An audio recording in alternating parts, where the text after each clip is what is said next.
you. Thank you.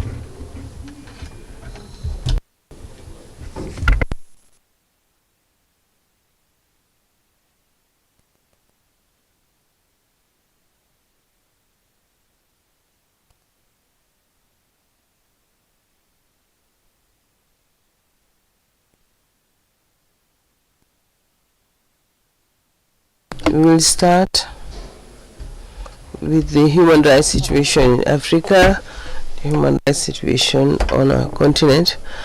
I'll start with a list of statement by state delegates. Each state delegation. The first country reckoning is Tunisia. His Excellency General Jussi, Minister of Foreign Affairs and Tunisians abroad of the Republic of Tunisia. You have the floor, 7 minutes.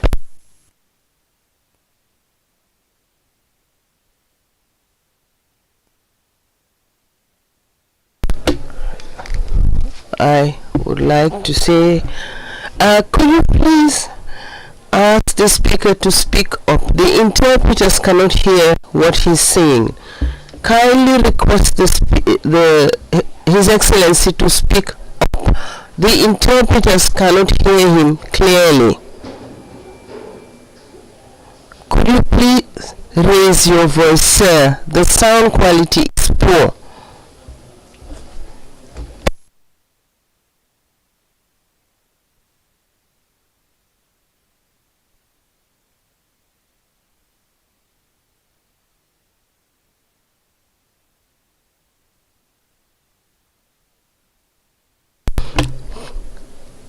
I'm sorry, we cannot hear what the speaker is saying.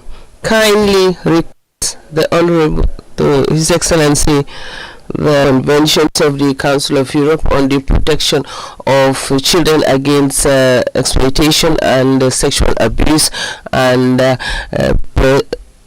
the protection of personal data, and its additional protocol.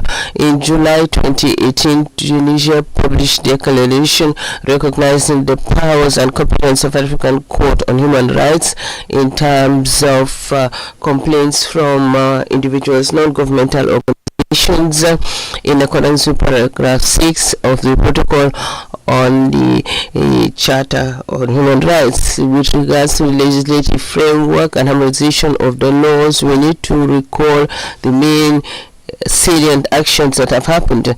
Adoption of a law in the fight against law against discrimination against women, the law on domestic matters, and the law on the sustainable development, and laws for governing future generations. The Higher Council of the Magistrature was reorganized in 2022 in a bid to align its legislation with the Constitution, the provisions and international instruments, as well as regional ones that were ratified. A national commission is charged with the harmonization of all these documents. With regards to Constitutional Court, the Assembly, which represents the people, was not in a position to elect all the members, and this was because of for partisan reasons. In the fight against discrimination, a governmental decree was passed in 2022. Human rights education is at the heart of training for magistrates, the military, as well as law enforcement agents, and sessions are organized for all social actors. Chair, Tunisia reaffirms its attachment to the universal principles of human rights in cooperation with the mechanisms dealing with human rights in Africa, and in conformity with its commitments and in line with the will of the Tunisian people. We believe that we should collectively embrace these principles on the basis of solidarity and for non-interference in our internal affairs. With regards to protection and promotion of human rights, Tunisia has beefed up its legal arsenal as with regards to the rule of law in institutions and the establishment of public independent institutions that also strengthen a free independent civil society, and this is a development partner. And in this vein, regulation and commitment for the fight against all violations of human rights, especially fight against terrorism measures have been adopted. Reform of the security sector to improve the security system and also prisons, and to fight against trafficking, and promotion of equality and non-discrimination. In the same vein, the Tunisian constitution enshrines the right to life in accordance with the International Covenant on Civil and Political Rights, and the capital punishment is still being passed in courts, but in very rare cases of heinous crimes that it has been executed. The death penalty has not been implemented for several years, and people are sent to life in prison. We have a de facto moratorium. It is important to note that Tunisia is one of the countries that have voted for the resolutions of the General Assembly of United Nations for a moratorium on the death penalty.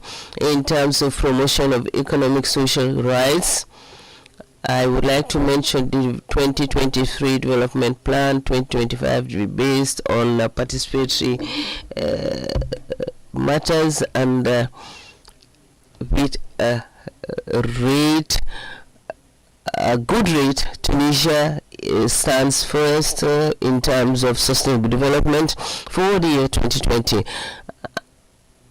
And it is important to say that the number of programs, projects and initiatives were launched in a bid to consolidate the governance and the rule of law in Tunisia, especially in the right to equitable development, decent life, right to work, right to health, and right to education.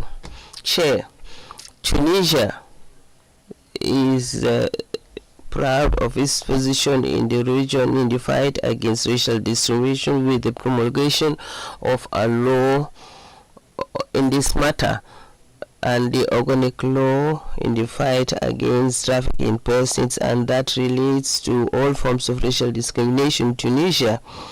It is recognized for its moderation, and its culture is openness. It is a humane society, and it has a tradition for hospitality and solidarity, and the constitution promotes the human rights and freedoms in countries where Tunisians live abroad. Tunisia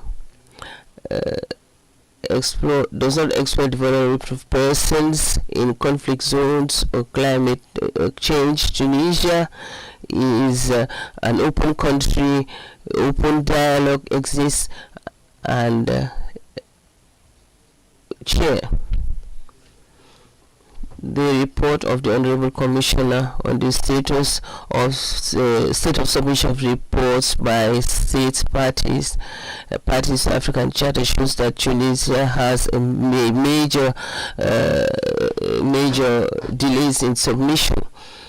And with regards to African Charter and on the Maputo Protocol on the rights of women in Africa, Tunisia ratified this in 2018. These two reports are being finalized and would be submitted shortly. I would also like to reiterate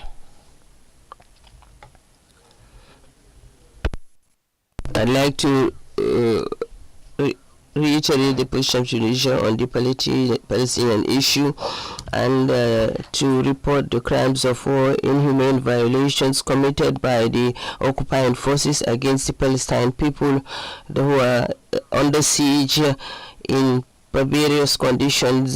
Tunisia is calling on the international community to create a Palestinian state that is independent and sovereign on its own territory with a capital, and to recall the rights of peoples are not negotiable, and they have the legal right to exist. During this session, I would send a message so that these defenseless people are protected against the occupiers, and so that they can recover their rights. I'd like to conclude. I would like to react to the declaration of Honorable Commissioner Remy Ngoyi-Lumbu, Chair of the African Commission. I would like to react to his statement at the opening ceremony yesterday, where he emphasized a number of challenges faced on our continent. I would like to thank him and would like to commend the peaceful elections that were held, and the Tunisian authorities will be informed of your statement. There were allegations on supposed arbitrary arrest of migrants and human rights offenders. Those are unfounded because they were arrested for common law crimes before Tunisian courts, and where the fight against terrorism, and others were brought before Tunisian courts. These allegations are unfounded, and everything was done in full adherence with the legal procedures provided by our law. And all the residents in Tunisia, be the Tunisian citizens or foreigners, are equal, treated equally. Thank you.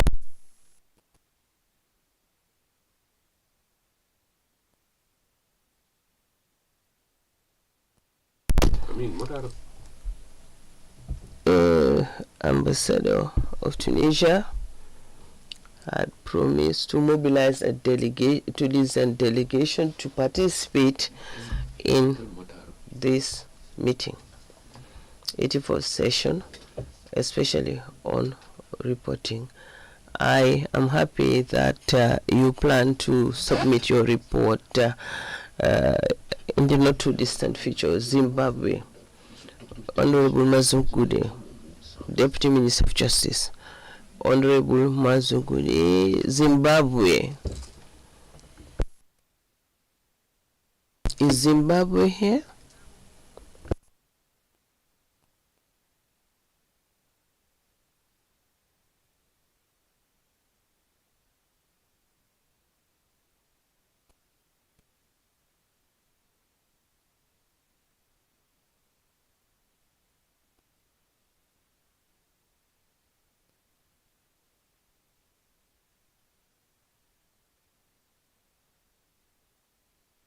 Seven minutes. Data for Governance Alliance. Agnacia, the project officer. Data for Governance.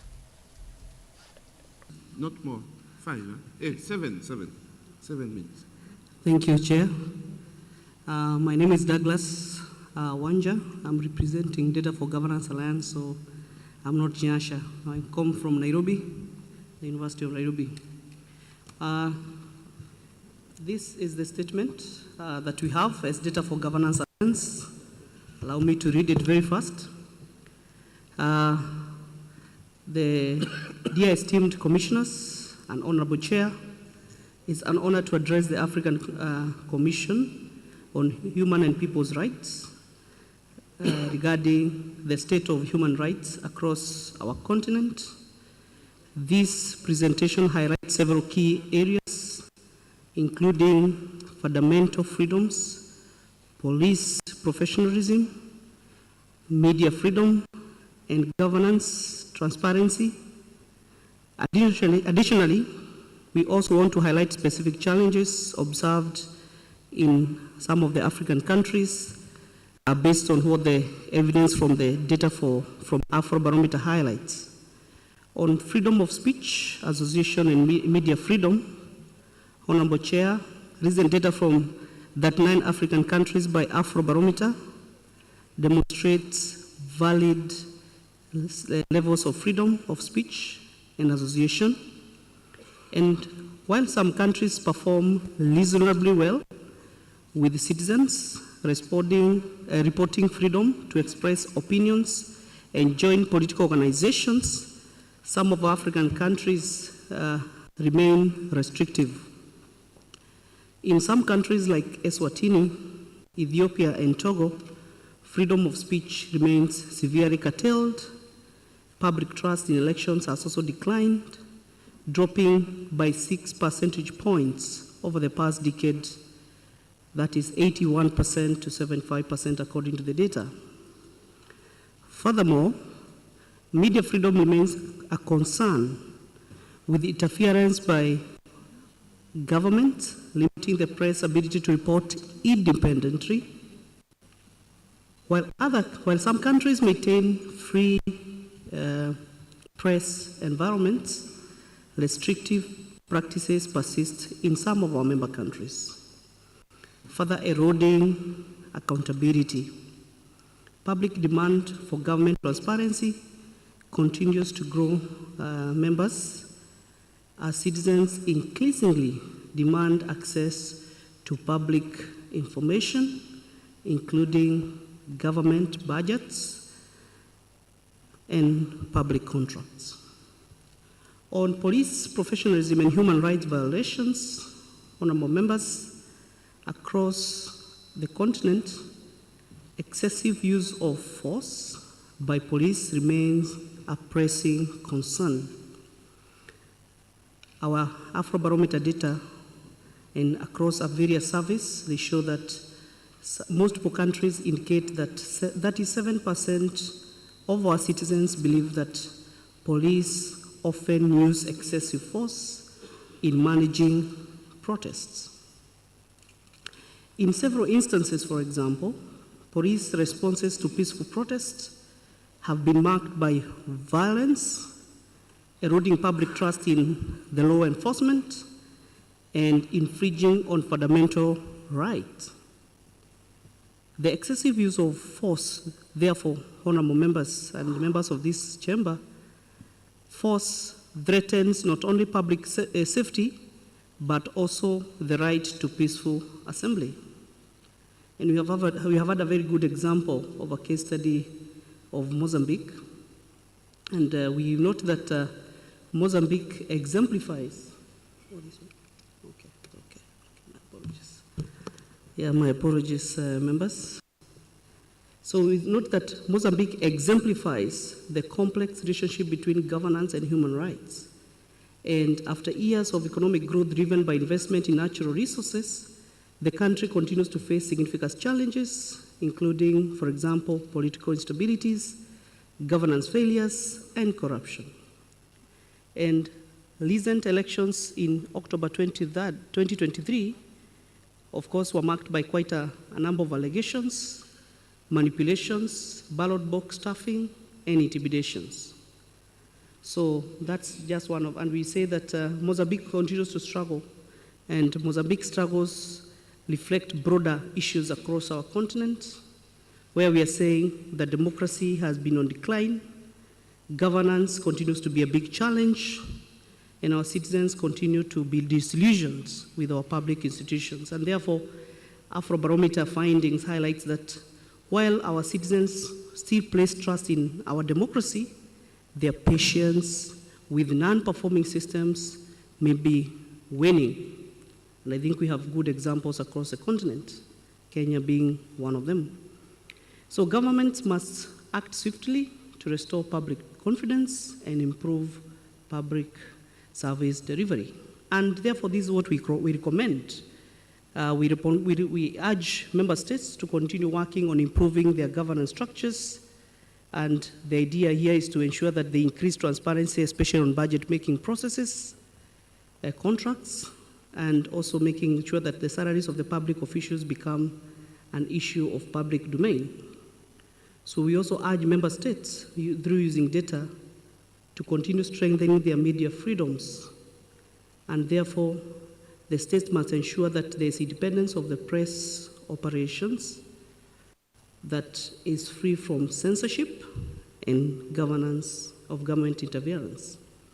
We also urge member states to continue working on police reforms and therefore ensure that the use of excessive force is reduced and what is meted on the African citizens.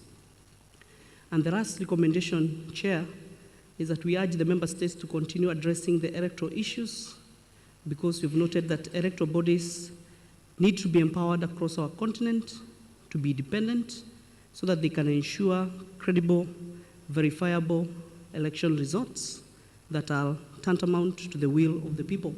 And therefore, in my conclusion, is that the protection and promotion of human rights in Africa remains critical to fostering peace, democracy, and sustainable development, and therefore addressing the challenges that we have identified through use of data. Yes. Thank you very much. 7 minutes. Normally we used to give you 5, like NGO. We give you 7 and you are not finishing. Even the day you are going to give 10, you will not finish. Je passe maintenant à National Human Rights Institutions. Cameroon Human Rights Commission. Cameroon Human Rights Commission, Mabel Siri Chou Nyamboli, chef par intérim au service de la coopération, affiliation number 8. Cameroon? Thank you, Chair. You have 5 minutes. Yeah, the chairperson of the African Commission on Human and People's Rights, dear state representatives, honorable commissioners, excellencies, ladies and gentlemen in your respective ranks and titles. On behalf of the chairperson, Professor James Mwange Kubila, during the slot allocated to the Cameroon Human Rights Commission, I will briefly highlight some positive developments in the area of human rights in Cameroon, some activities of the Commission during the intersessional period, as well as major preoccupation and perspectives. With regard to the positive developments, I would like to mention that for the first time, the recommendations made by the Cameroon Human Rights Commission in its 31 annual statements to sensitize the public on the occasion of African and Universal Human Rights Days were examined in an interministerial meeting which took place on 27 May 2024 at the Prime Minister's office. The various participants evaluated the actions of their administrations to implement the 21 recommendations contained in the statement to celebrate the International Human Rights Day on 10 December 2023. The Cameroon Human Rights Commission is also pleased to note that its recommendations to international actors to facilitate the arrest and trial of accomplices and sponsors of terrorist acts in the Northwest and Southwest regions who are abroad has been heeded too, with the arrest on 25 September 2024 of one of the most notorious alleged masterminds behind the atrocities in the person of Mr. Ayabacho Lucas by the Norwegian authorities for incitement to commit crimes against humanity in collaboration with the government of Cameroon. In the field of human rights protection, one systemic problem which the Cameroon Human Rights Commission took interest in was that of unsolvable patients detained in hospitals. After a working session between the Minister of Public Health and the chairperson of the Commission on the 28th of May 2024, instructions were given for the unconditional release of a lady who had been detained in a hospital in Yaoundé for 62 days for failing to pay her hospital bills. The Cameroon Human Rights Commission recommended immediate and effective measures for such cases, which are quite common, not to occur in the country anymore, and up to now, none of such cases has been recorded. In terms of cooperation, the Cameroon Human Rights Commission continues to cooperate with the African and the universal human rights systems. The main preoccupying issue remains the impact of the security situation on the enjoyment of human rights in the far north, northwest, and southwest regions. The right to education continues to be seriously affected, with the most recent case being the disruption of the start of the 2024-2025 school year for 2 weeks due to a lockdown imposed by secessionist terrorists in the northwest and southwest regions from September 9 to 22, 2024. In addition, the most recent threat to the right to security was a kidnapping of the divisional officer for Idabwato in the southwest region, Mr. Iwane Roland, by suspected gunmen on the 1st of October 2024. Another area of concern for the Commission is the effect of climate change on the enjoyment of human rights. The Far North region, since the month of July 2024, is witnessing heavy rainfalls causing floods which have affected 6,777 households, 226 primary schools, 55 secondary schools, 65 health facilities, agriculture, and livestock breeding. The President of the Republic released about $590,000 to aid flood victims. There is no interpretation in French. This is what they told me. Technique, est-ce que vous pouvez regarder? Interprétation en français? Interprétation en français. Please.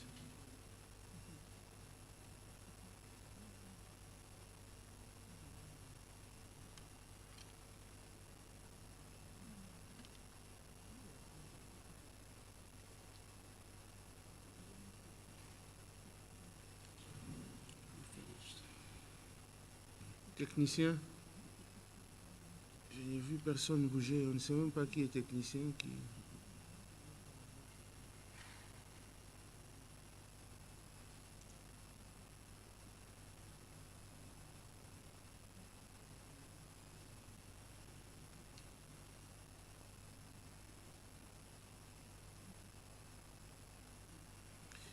Sauf si vous terminez la partie qui reste en français, vous saurez le faire.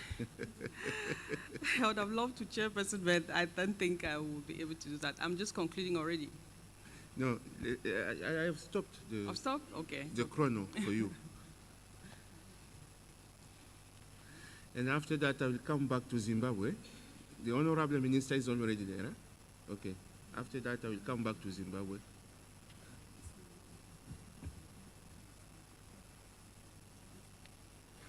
What's the problem? Interprétation français. It's okay.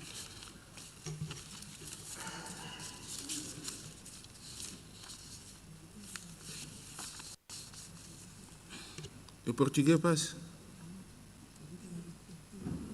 Le portugais passe. Souvent c'est le portugais qui nous pose problème.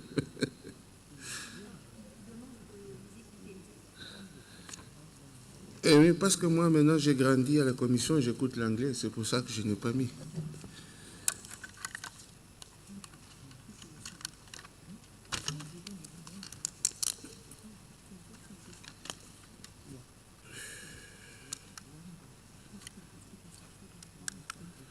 Et s'il parle là-bas, je vais écouter.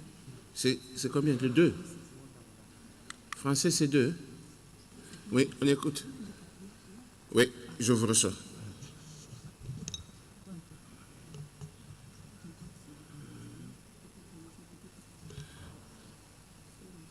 Oui, madame, c'était votre micro qui posait problème. Si vous pouvez vous rapprocher du micro et essayer de parler. Vous pouvez y aller.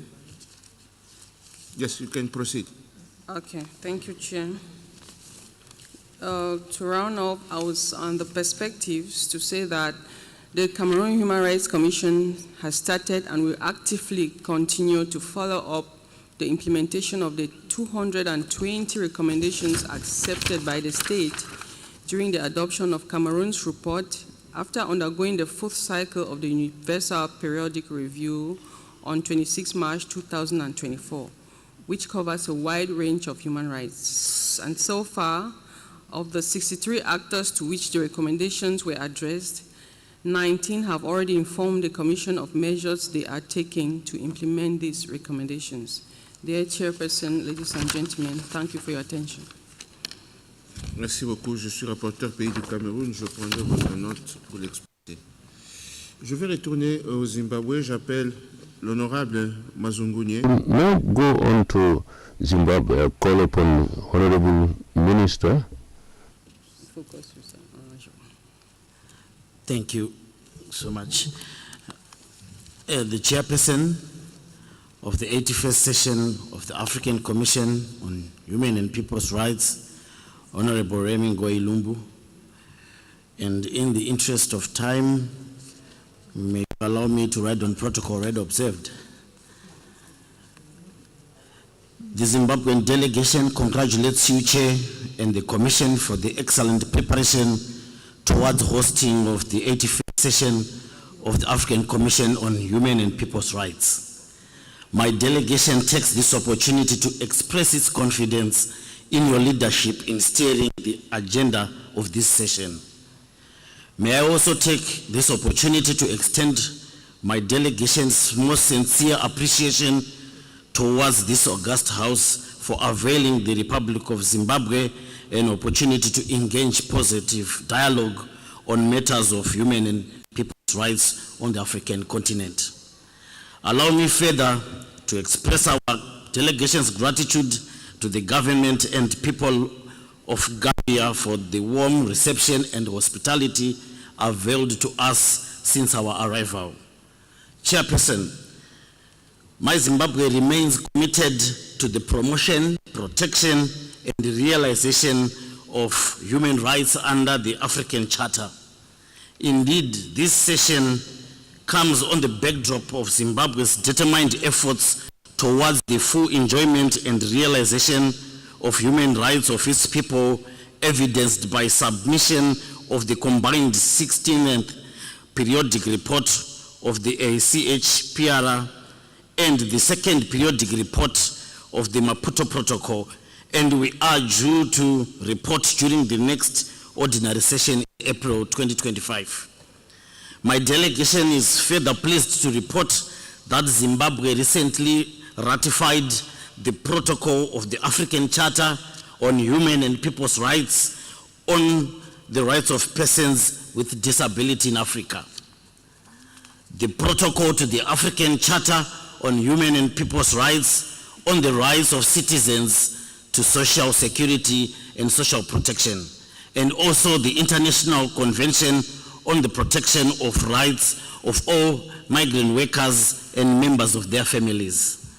As you may also be aware, in August 2024, my country successfully hosted the 44th Ordinary Summit of SADC Heads of States and Government, showcasing and reaffirming commitments to regional integration and collaboration.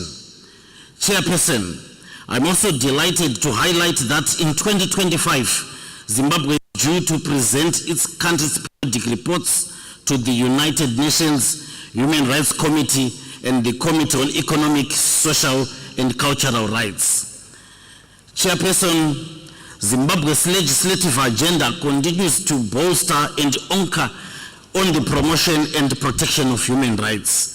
And to this end, my country recently amended the criminal code to expand the scope and definition of sexual offenses against minors, raising the age consent to 18, eliminating predatory and exploitative sexual behaviors towards children, and also integrating with recent amendments to the Marriage Act and the Children's Act, which criminalized child marriages. This demonstrates an enduring commitment to a safe and nurturing environment for children where their interests are paramount. Furthermore, work is in progress on the Persons with Disability Bill to bring it in line with international best practices, as well as including provisions of the UN Convention on the Rights of Persons with Disabilities and the African Disability Protocol. Furthermore, the abolition of the death penalty is now at an advanced stage, with the death penalty abolition bill in its final stages before Parliament. As you may be aware, my country has maintained a moratorium on execution of death sentences. The last sentence was executed on the 22nd of July 2005. Once enacted, these laws will address these fundamental human rights issues. Chairperson, my country is currently experiencing one of the most severe El Nino-induced droughts in its recent memory. The drought has left a trail of destruction, exposing communities and threatening to wipe out livelihoods. This phenomenon is not unique to my country, as climate and weather-related disasters are becoming gradually frequent and extreme, bringing untold humanitarian disasters. It has become increasingly difficult for people of Africa to cope with the aftermath of these climate-induced calamities, and the ability of governments to achieve the continent's development agendas face difficulties. More than ever, renewed commitments to climate change mitigation, adaptation, and resilience strategies, as well as increased investments in socio-economic securities and safety nets, have become even more urgent. Chairperson, the economy of Zimbabwe under the stewardship of the Second Republic continues to register strong growth projections and positive outlooks. The 2024 IMF and AFDB outlooks reports anticipates growth in the range of 3.2% to 5.3% on the back of strong growth in the agriculture and mining sectors, as well as investments in infrastructure development such as roads and dams. All this is in spite of the unilateral coercive measures that have been restricting my government's capacity to create the ideal and desired economic environment to prosper. UCMEs are regrettably weakening my country's ability to meet its socio-economic rights and obligations. These illegal sanctions unjustifiably negatively impact the full enjoyment of basic human rights by ordinary Zimbabweans. You may recall, Chairperson, that during the 75th session of the CHPR, South Africa proposed a panel discussion on the topic of unilateral coercive measures and their negative impact on member states. My delegation would like to restate that request and is hopeful that the Commission will give favorable consideration of the request. My delegation therefore wishes to take this opportunity and urge the Commission and African Union agencies alike to continuously dialogue and raise concerns about the impact of unilateral coercive measures. Zimbabwe once again calls for the unconditional and immediate lifting of these illegal sanctions. In my conclusion, Chairperson, my delegation reaffirms Zimbabwe's unwavering commitment to the agenda of the African Commission in promoting and protecting human rights on the African continent. The African Commission has become, without doubt, a true steward of African ideals and values, progressively shaping the human and people's rights discourse. As we navigate the course of human rights in Africa, may the spirit of Umuntu guide us as a united people. I thank you. Merci beaucoup, Excellence. Notre secrétariat. Our secretariat has course, the country rapporteur of Zimbabwe has taken due note of your presentation. They will get in touch to see how, not during this session, but for the next sessions. Now, let me go back to the list of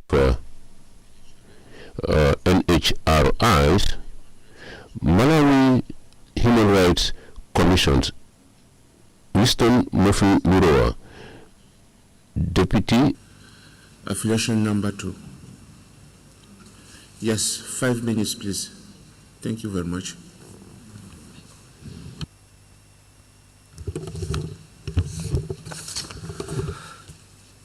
Thank you so much, Honorable Chair, and all the protocols observed.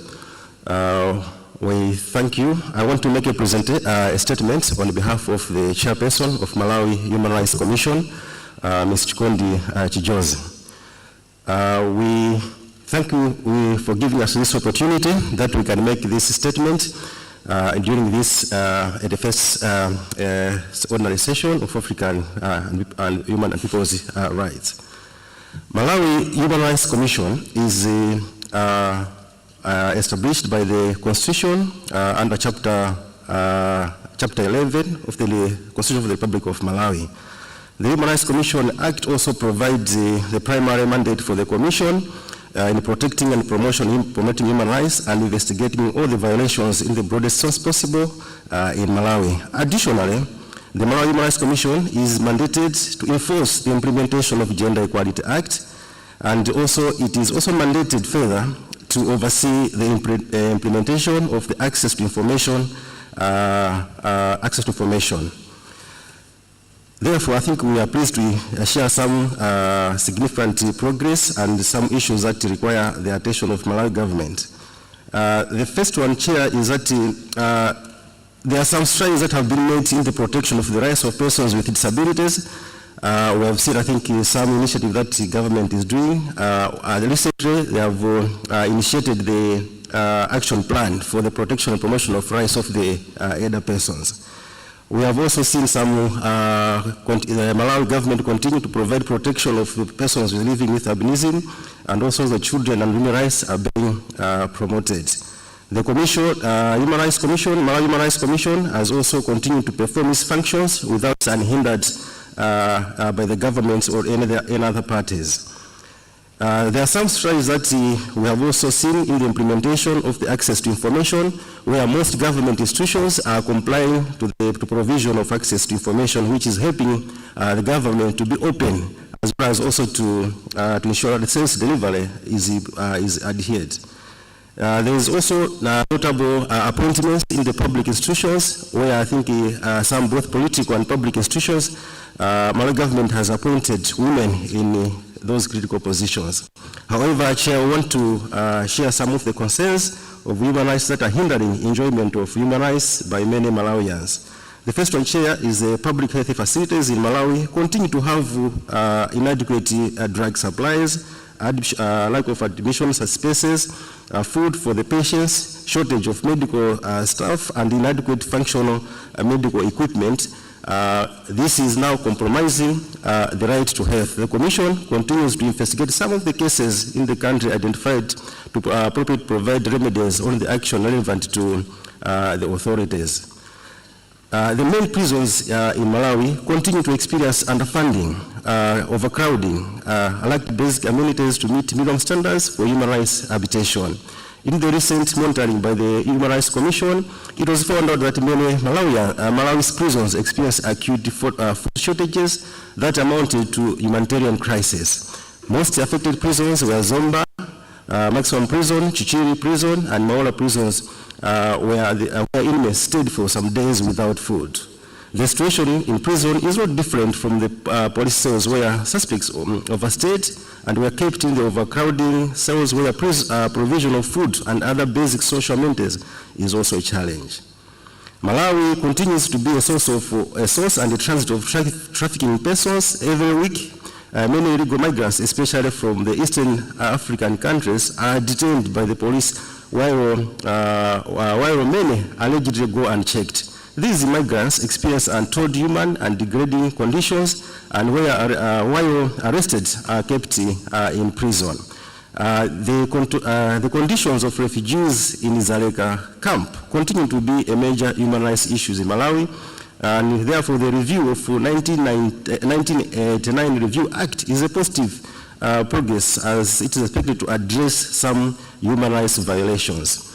Recently, Malawi continues to experience the unprecedented rise in the suicide cases, especially affecting men and boys. According to the police reports, on monthly average, not less than 30 cases of suicide are reported across the country. According to the Daily Times newspaper, in July, 281 persons have committed suicide from January to June 2024 alone. The problem is further compounded by the inadequate mental health service facilities, economic difficulties, and some marital breakdowns. There is also serious urban challenges faced by the survivors of various disasters, including Cyclone Freddy, that have affected many Malawians. The challenges include the right to food, adequate housing, critical health rights, security, and access to education services. The cost of living in the country, Malawi, continued to rise in the 2024. The inflation was projected to be over 3.6%, largely due to the natural disasters, cholera outbreak, and the volatile global geopolitical and economic trends, which is led to public distress. This renders non-availability and inaccessibility of basic services for many Malawians. Therefore, the Commission recommends the following: that the government of Malawi should support the Malawi prison services in terms of resources to address the overcrowding, and food shortages in the formation centers. The Ministry of Justice, Malawi Prison Services, the judiciary must contribute to reducing the prison population through alternative sentencing and consider releasing some inmates on bail, especially those that have overstayed on remand. Adopt the human rights-based approach in the management of refugees and the process of deploying refugees from urban areas to camps to reduce instances of human rights violations.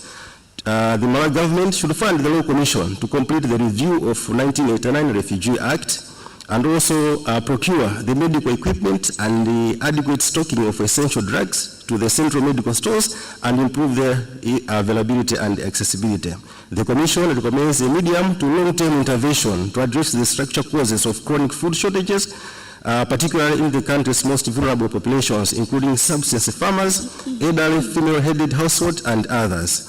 The government should expedite the enactment of Food and Nutrition Bill of 2024 into law, expedite the revision and the amendment of Migration Act, and develop a policy to regulate the private recruitment agencies. In conclusion, Chair, the Malawi Human Rights Commission notes the progress made by the Malawi government towards the enjoyment of human rights. However, the Commission implores the government, including the Parliament and the judiciary, to take positive steps in addressing the above challenges and the recommendation. Thank you, Honorable Chair, for your attention.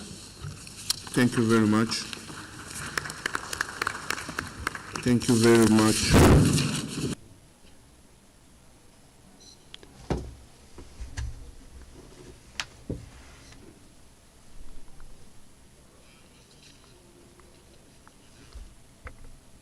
Abimana Consolate, Commissioner, c'est la Commission nationale indépendante des droits de l'homme du Burundi. Commission nationale indépendante des droits de l'homme du Burundi. Madame Consolate. Voilà, vous avez 5 minutes. Merci. Merci, Monsieur le Thank you. Honorable, kindly speak close to the mic, please. Kindly talk to the mic, please. Closer to the mic, the interpreters can't hear. All protocols observed. It is a pleasure to share with you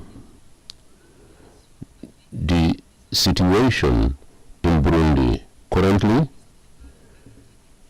we are preparing legislative elections, and the preparations are on the right footing.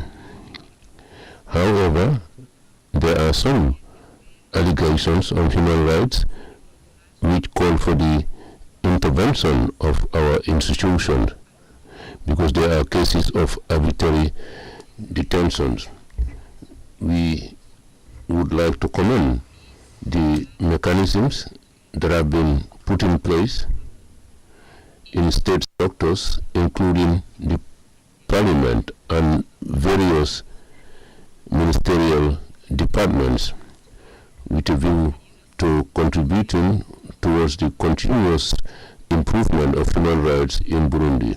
When it comes to freedom of expression, meetings, association, we have a normative framework which allows for meetings and freedom of demonstrating publicly. We commend the measures taken by the government with a view to by providing presidential pardons, but then there are cases because sometimes remand situation is overtaken. They deplore the fact that some prisoners are still irregularly detained, and there is need to reduce the population in the prisons. We commend the release by presidential pardon of a citizen who had been condemned, sentenced to 10 years. And it encourages the government to take other measures to protect human rights. When it comes to the commitment, we have always promoted good collaboration with the government and United Nations on the one hand, and its human rights mechanisms on the other part, and encourages the government to ratify and domesticate all human rights instruments so as to align with the international standards. When it comes to security, we commend the return of refugees. Burundi, with the HCR, have organized campaign to encourage the returnees, and strategies have been taken to reintegrate them, and we commend them for the promotion of human rights.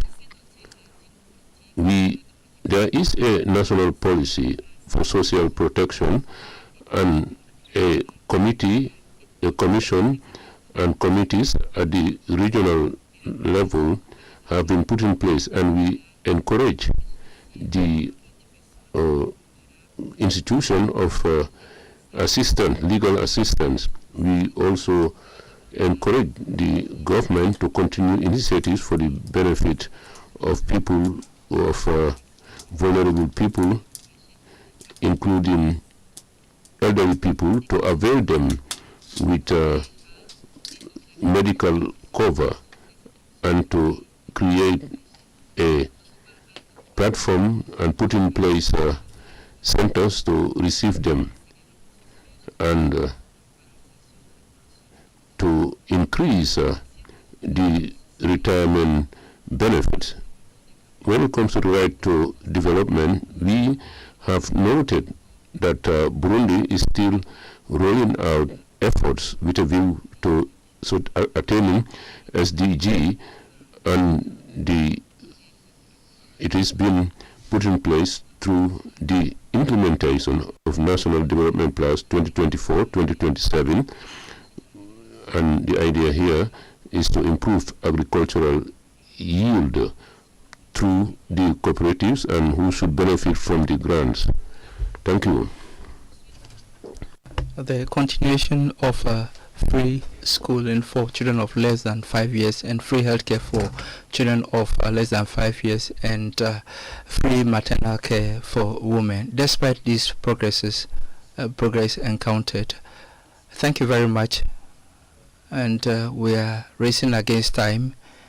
We have your statement, and the country rapporteur would make use of your statement. That's why I told you to round up. You've done that in more than 5 minutes. Thank you very much. I shall now call on African Center for Democracy and Human Rights Studies, and that will be presented by Mulaino.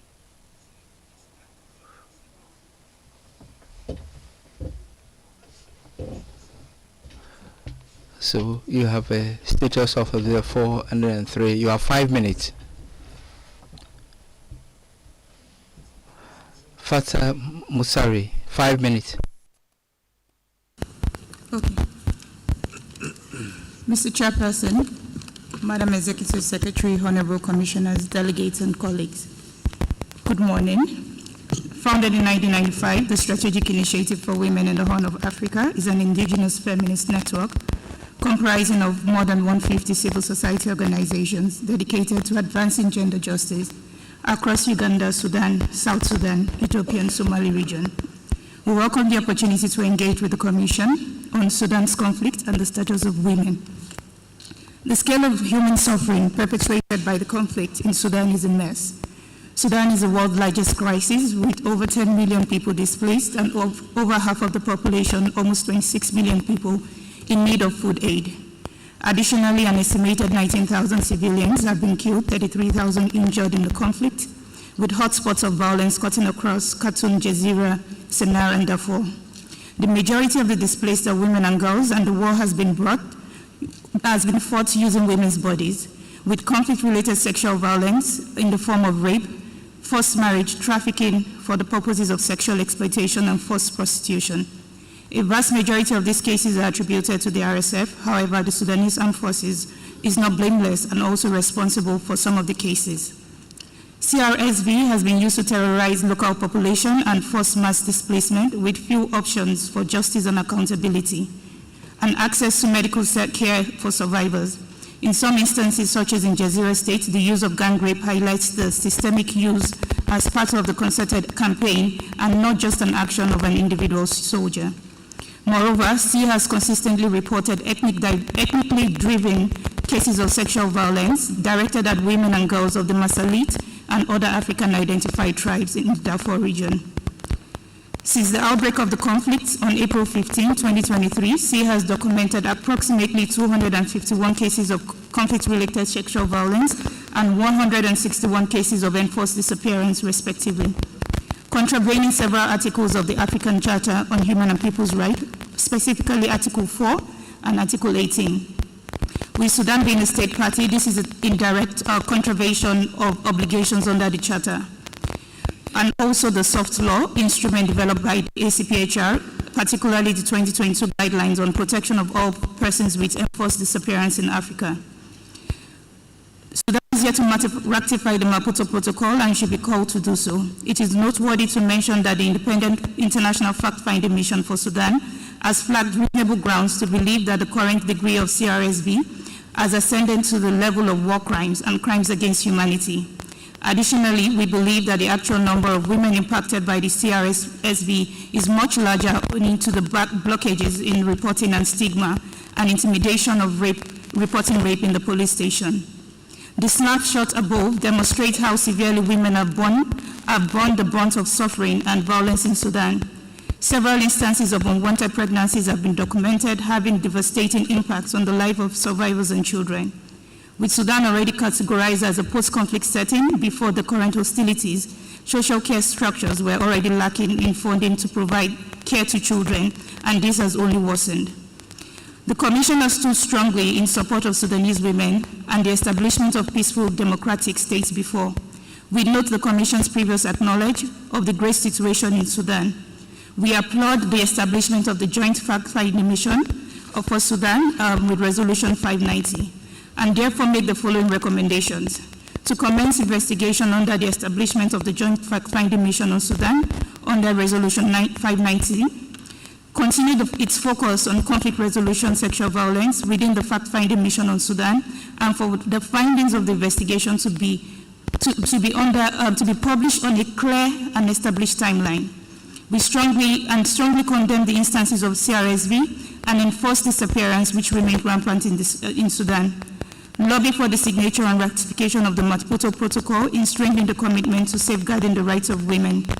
Drive efforts to establish a gender-sensitive civilian protection system which serve as a preventive step against CRSV, with the Special Rapporteur on Women's Rights in Africa assuming the lead role for this. Thank you very much for the opportunity to engage.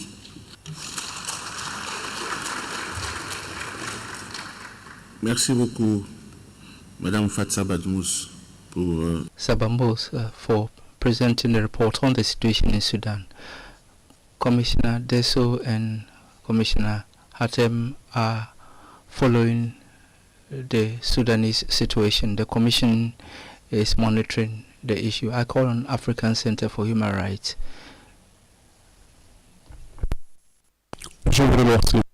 Language, please. No problem. Okay.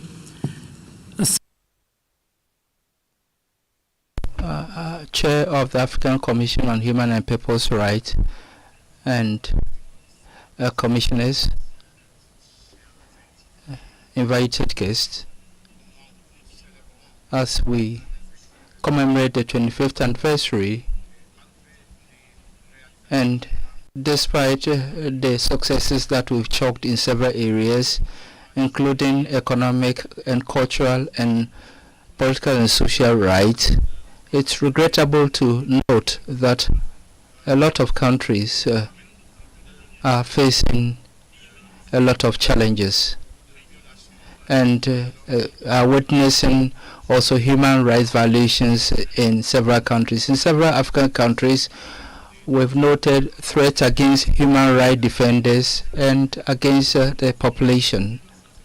And that's why the African Center for Human Rights note that there is an urgent need to contact these countries and focus on areas relating to human rights. A lot of human rights defenders have paid a high price to defend the rights of their fellow citizens, and some of them have been forced to sought refuge in other countries, and this makes it very difficult, the work of human rights defenders. And under this situation, Chair, it's very difficult to work to defend human rights in Africa because human rights defenders face a lot of danger. So I, the Commission, and all the partners concerned to work together and work relentlessly to protect and human rights defenders. The Commission also should accord special importance to the protection of human rights defenders and ensure the safety of cyberspace, because cyberspace, instead of helping to defend human rights, now contribute to threats against human rights defenders. And it also contributes to restrictions to freedom of expression. Chair, this period, in this period also, we are witnessing restrictions against human rights defenders in cyberspace, and we have difficulty in accessing information on human rights data. Chair, Internet also poses a threat, and the mechanisms working on this area with the African Commission should take steps to ensure that institutions and states that restrict the use of Internet are brought to account. Chair, we need to do everything within our power, because through Internet we can reinforce the promotion of best practices and also have reliable data regarding human rights violation. We can also use artificial intelligence to promote peace and reinforce human rights. regarding the Center on Human Rights Studies, there are a lot of threats proffered against human rights defenders, and that is what we have noted. And now it has reached unprecedented levels. So, Chair, we urge the African Commission on Human and People's Rights to work with the stakeholders in order to protect social networks and also ensure that systematically abuses and threats against human rights are eliminated. We also have a problem of personal data because we are witnessing recurrent violation of personal data, and our role as a civil society and non-governmental organization is to support states and the African Commission on Human and People's Rights in its work to guarantee data protection for African citizens. And I thank you very much. We've taken due note of the statement by the African Center, and we are going to make use of that information. I now call on Coulibaly of the Ivorian Center for Human Rights. Martin Coulibaly, is he here?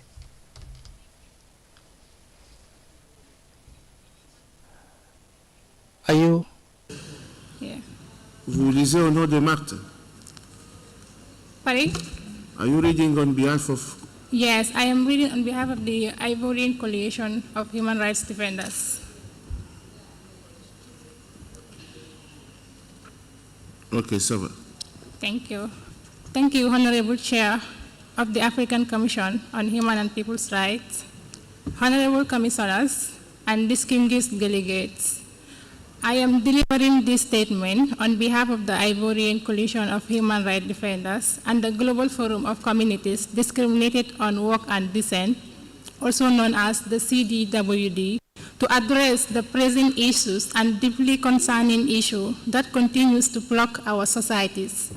Discrimination based on work and descent, this practice undermines the principle of equality, dignity, human rights that are the core of our shared values.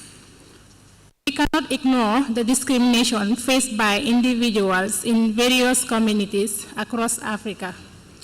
From the Osusu caste system in Nigeria to the challenges faced by persons in Bela among the Tarun community in Mali, the hardship endured by individuals caught in the Wahayak sexual slavery caste in Niger, the suppressed face by individuals of the Haratin slave caste in Mauritania, the Jongo, the Jimajo, Jam, and Kamu among the Mandinka, Fula, Wolof, and Sarhule communities of the people of the Gambia, and the slave caste of the Mororos in Cameroon, the true Kopsi system prevalent in enforcing sexual slavery.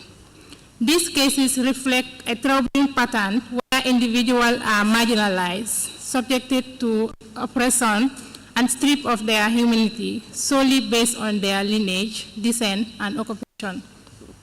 Honorable Chair, a resolution entitled Resolution on the Protection and Promotion of the Rights of Communities Discriminated on Work and Descent, highlighting the invisibilized practice in Africa, was passed by the NGO Forum on the 18th of October 2023, submitted to your attention during the 77th Ordinary Sessions and is now before you for your consideration. Each of the ethnic groups in the Gambia, as mentioned earlier, are influenced by traditional hierarchical caste structure. This hierarchy is rooted in caste-like division of labor, with each order reflecting historically pattern of political power and authority within the society's past. In Mauritania, the Haratin community, consisting of individuals of Black African or Negro African origins, comprises of free slaves, and their descendants continue to confront a deeply entrenched form of discrimination rooted in their lineage. This discrimination perpetuates a distressing cycle of poverty and servitude, serving as a stark reminder of historical legacy that has no place in our shared pursuit of society, equality, and human rights. The Tuareg caste system prevalent in Western Niger, particularly known as their involvement in the acquisition of trade of Wahaya, often referred to as sexual slave or fifth wife, has a tradition that adheres to rigid caste hierarchy based on descent. It involves the sale of young girls born in slavery in Tuareg community, and this places limitations on the Wahaya in areas of marriage, inheritance, occupation, etc. In Nigeria, the Ososo caste perpetuates social division based on caste and descent that has persisted for generations. Discriminations against the Usu community restrict their access to education, healthcare, free association, marriage, and opportunities for the social and economic advancement. This practice is not only a violation of fundamental human rights, but also hampers our collective progress as a people. A rigid caste system operates among the Tuareg of Mali that has divided communities into nobles, freemen, and slaves, known as the Bela. They were traditionally bought as slaves and worked as unpaid manual laborers, producing goods for their owners. Although slavery is abolished by law, it is still practiced among the Bela community and has become a transgenerational. The Mbororo are a pastoralist economic group in Cameroon, primarily engaged in livestock herding, and they face various forms of discrimination and marginalization due to their traditional occupation and descent. These face economic marginalization, land disputes, limited access to education and healthcare, disparity, and etc. Honorable Chair, our unwavering commitment to human rights and principles enriched in the African Charter on Human and People's Rights compel us to take an unyielding stand against any forms of discrimination, including those deeply rooted in work and descent. The inherent values of justice, equality, and human rights dignity that our continent aspires to uphold and stand as a testament to our shared value for more inclusive and equality society. As we convey here today, we reaffirm our dedication to the following recommendations, recognizing that it is through collective actions and shared responsibility that we can effect meaningful change. First recommendation, comprehensive protection mechanism.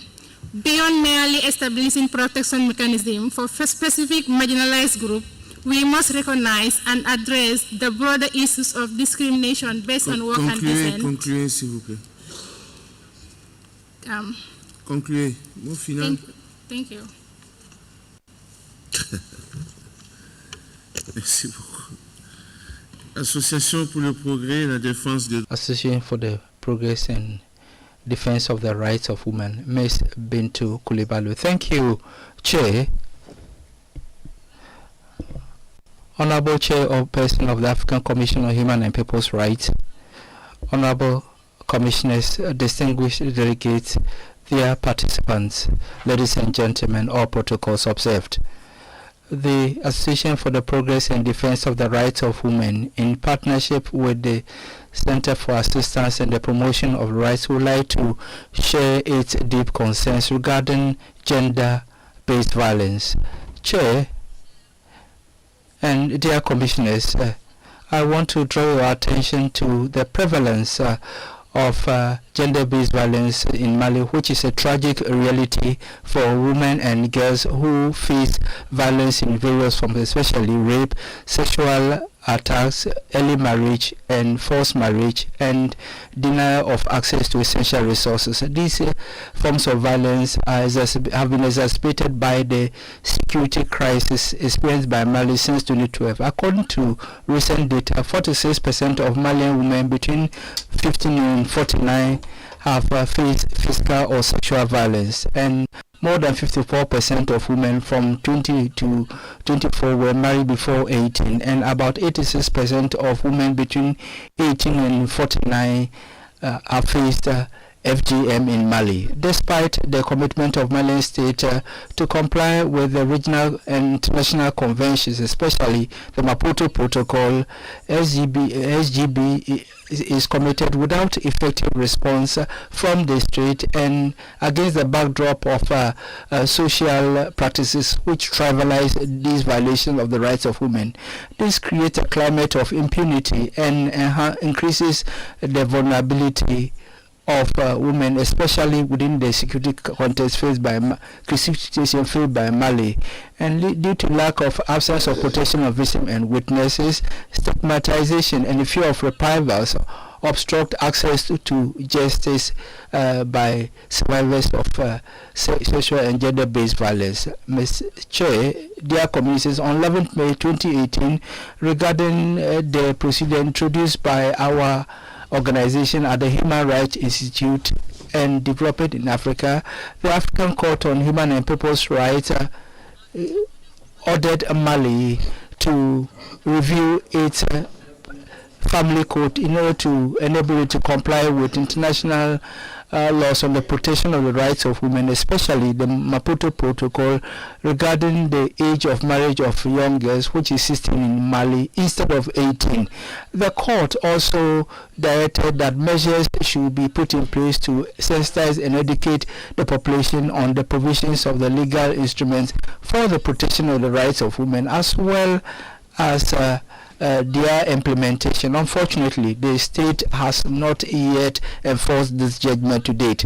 Survivors of sexual and gender-based violence face serious legal and social legal obstacles, and then also which adversely impacts their right to assert their right. And because of this, most people don't even bring the case to the attention of the courts, and the lack of protection of victims also obstruct access to justice. The Malian law on legal assistance, though it exists, it does not meet the various needs of the victims, and rather prefer conflicting a traditional mode of resolution, which is biased and which often goes against the plaintiffs. Often, commissioners, honorable chair commissioners, will engage you to embark on constructive dialogue with the Malian state so that it can adopt effective laws criminalizing sexual and gender-based violence, including FGM and early and forced marriage, align the personal and family code with the Maputo Protocol regarding the age of marriage of young girls, and then implement education and sensitization programs to combat gender stereotypes and encourage gender equality in communities, and put in place effective and transparent legal mechanisms to prosecute perpetrators of gender and sexual-based violence, and does show a strong commitment to combat impunity. I thank you very much, Chair.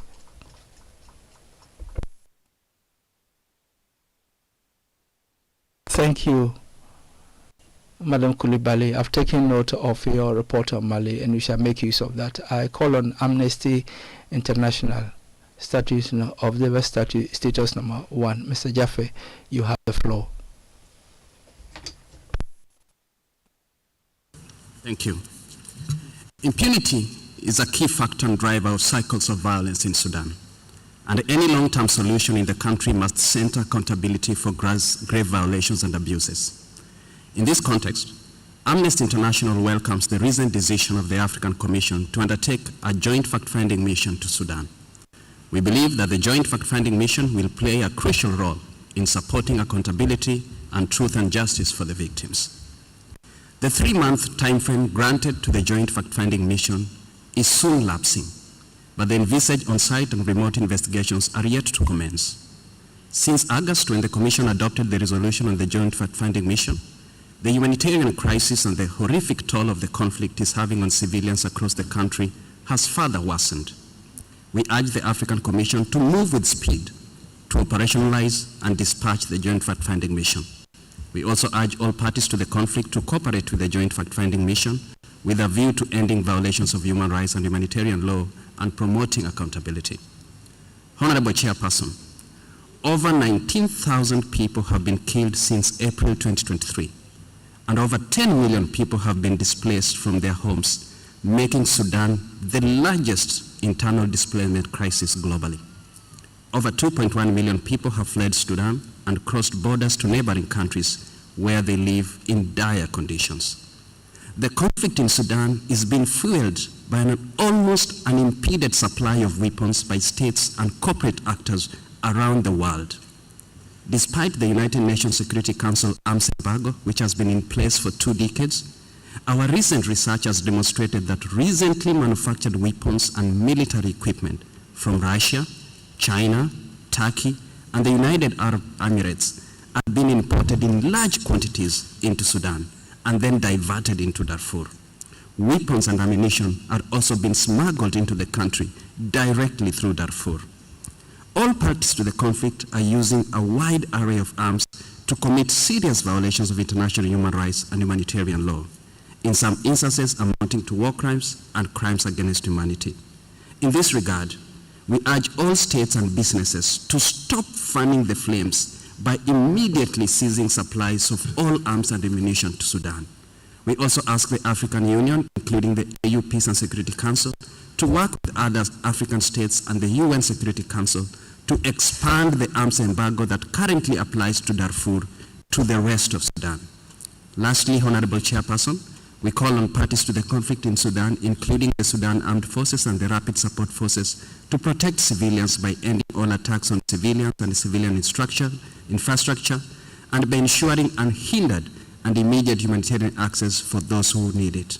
We also call on countries neighboring Sudan to keep their borders open and remove movement restrictions and ensure those fleeing the conflict are not rejected at the borders, are protected against refoulement, and have prompt access to asylum procedures. Thank you, Honorable Chairperson. Thank you, Mr.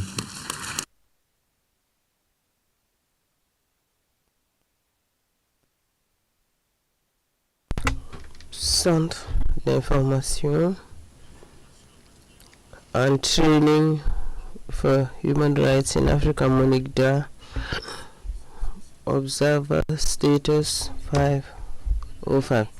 Honorable Chair of the African Commission on People's Rights, Honorable Commissioners, distinguished delegates, their participants, ladies and gentlemen, all protocols duly observed. The Center for Information and Training in the area of human rights in Africa is concerned at the situation of the rights of women in Burkina Faso, especially with regards to gender-based violence and the rights to sexual and reproductive health. With regards to gender-based violence, despite the adoption in 2015 of the law prohibiting the violence against women and the girl child, and the existence of other relevant instruments in the Burkina Faso laws, the gender-based violence persists and are intensifying between January and June 2018. Many cases were reported in the north, including rape, enforced marriages, and it is important to say that these figures are but a fraction of reality, because gender-based violence are underreported because of the stigma that goes with this situation. The fact that 675,000 people need protection against gender-based violence in Burkina Faso. About 1 million girls and women who are internally displaced are particularly vulnerable. Now, with regards to right to sexual and reproductive health, even though legal framework recognizes them, their implementation is not fully underdone. Now, with regards to the improvement of health infrastructure, training of medical staff, and women have limited access to sexual and reproductive health services. The contraception is about 25%, and needs for health and sexual reproductive services have increased because of the many unwanted pregnancies and early marriages.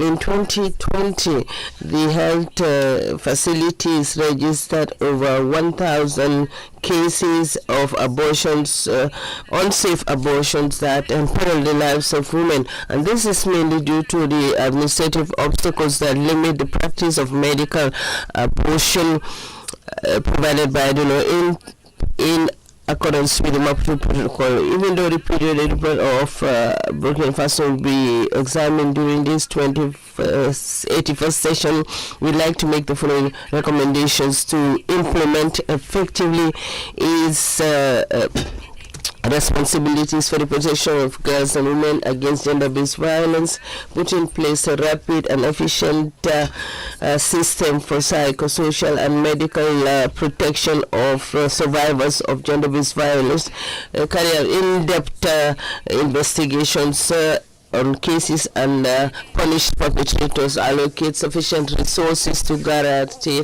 effective enjoyment of health, sexual security, sexual protection, and ensure that there's quick access to safe abortion within the law, and strengthen sensitization programs on legal conditions of secure abortion, especially for vulnerable women, so that they are able to have access to the available services. Honorable Commissioner Excellence, it is important that we work in unison to improve the protection of rights of women in Burkina Faso, especially in this context of security the security crisis that is unfolding in our country.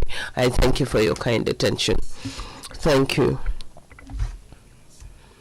According to the agenda, is coffee break now. I think we all deserve a respite. So we take our 30-minute coffee break and we come back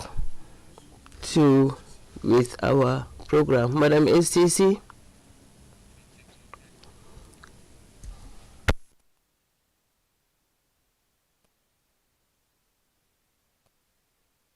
We'll take the break in 5 minutes.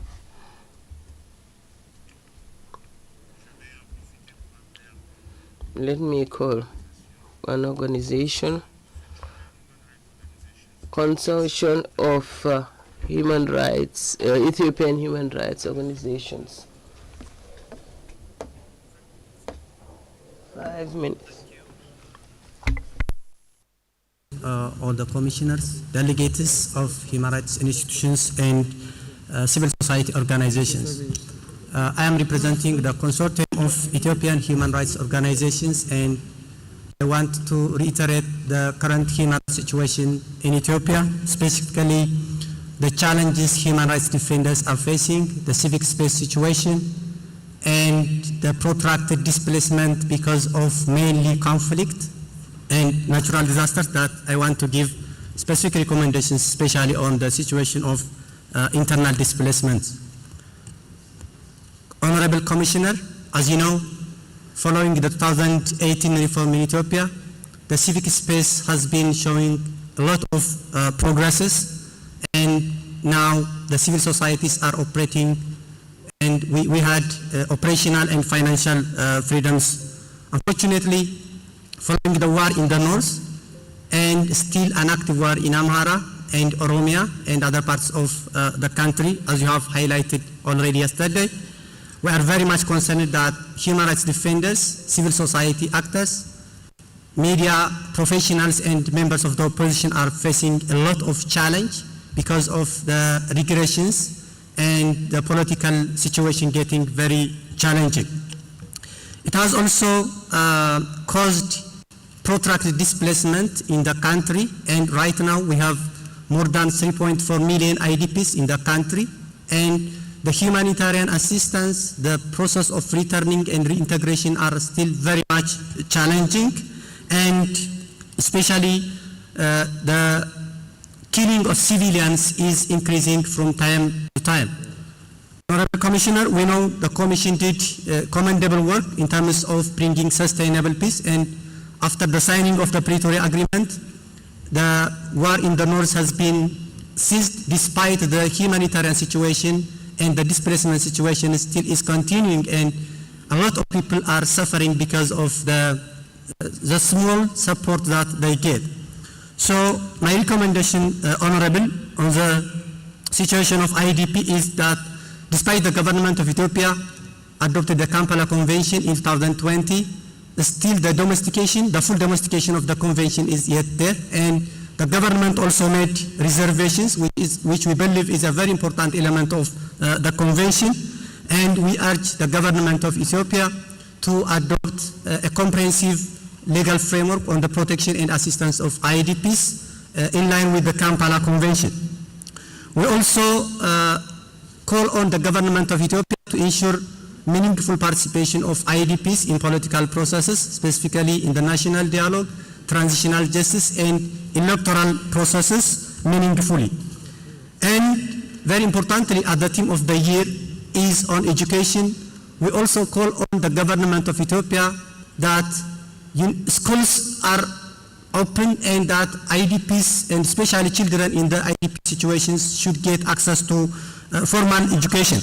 And finally, on the return of IDPs, we observed a lot of discrepancies as compared to the government commitment in line with the Kampala Convention, and that the returning process should be with the consent of IDPs, and that the humanitarian situation should be available there, and that in no way it shouldn't be a reason for secondary displacement. Thank you, Commissioner.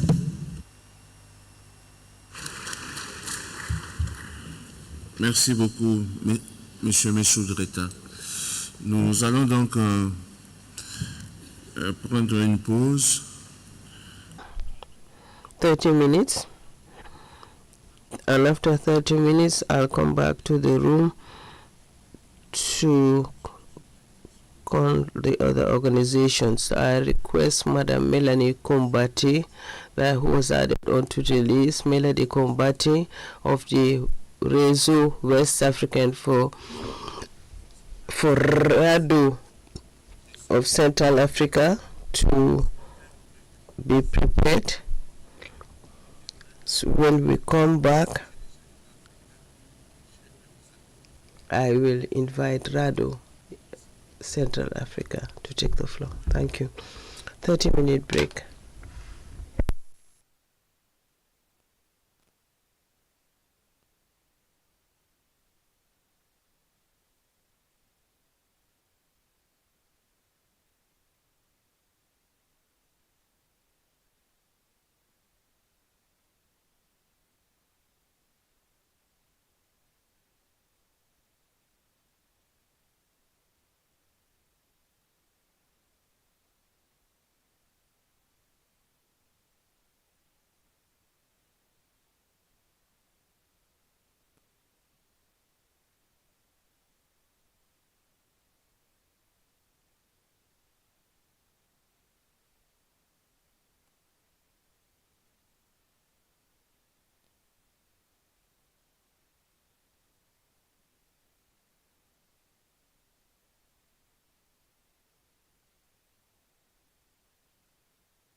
a paper with respect to the president's candidature in 2026. Togo to free the widow of Abba Benton and other members of the family who have gone back to Togo after the death of the father, to allow the widow to seek medical treatment and also to release all political opinions and the survivors of the Tiger Revolution WhatsApp group. For all the West African countries, they should prosecute perpetrators of the homophobic attacks, including those perpetrated on social media. Honorable Commissioners, thank you for your kind attention. Thank you. Thank you. Read up. Thank you. Please, you may go ahead. We don't have more time.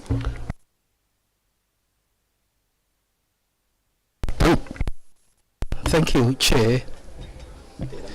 Excellency, Chair of the African Commission on Human and People's Rights, Honorable Commissioners, ladies and gentlemen, representatives of state parties, ladies and gentlemen, representatives of NHRI, colleagues.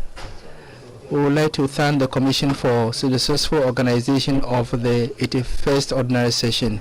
We acknowledge the importance of the work done by the Commission in the protection of human rights without discrimination in Africa. Excellency Chair, our organization expressed deep concern in the face of the silence of the Commission on the grave and massive violation of human rights, including violations in zones in conflict.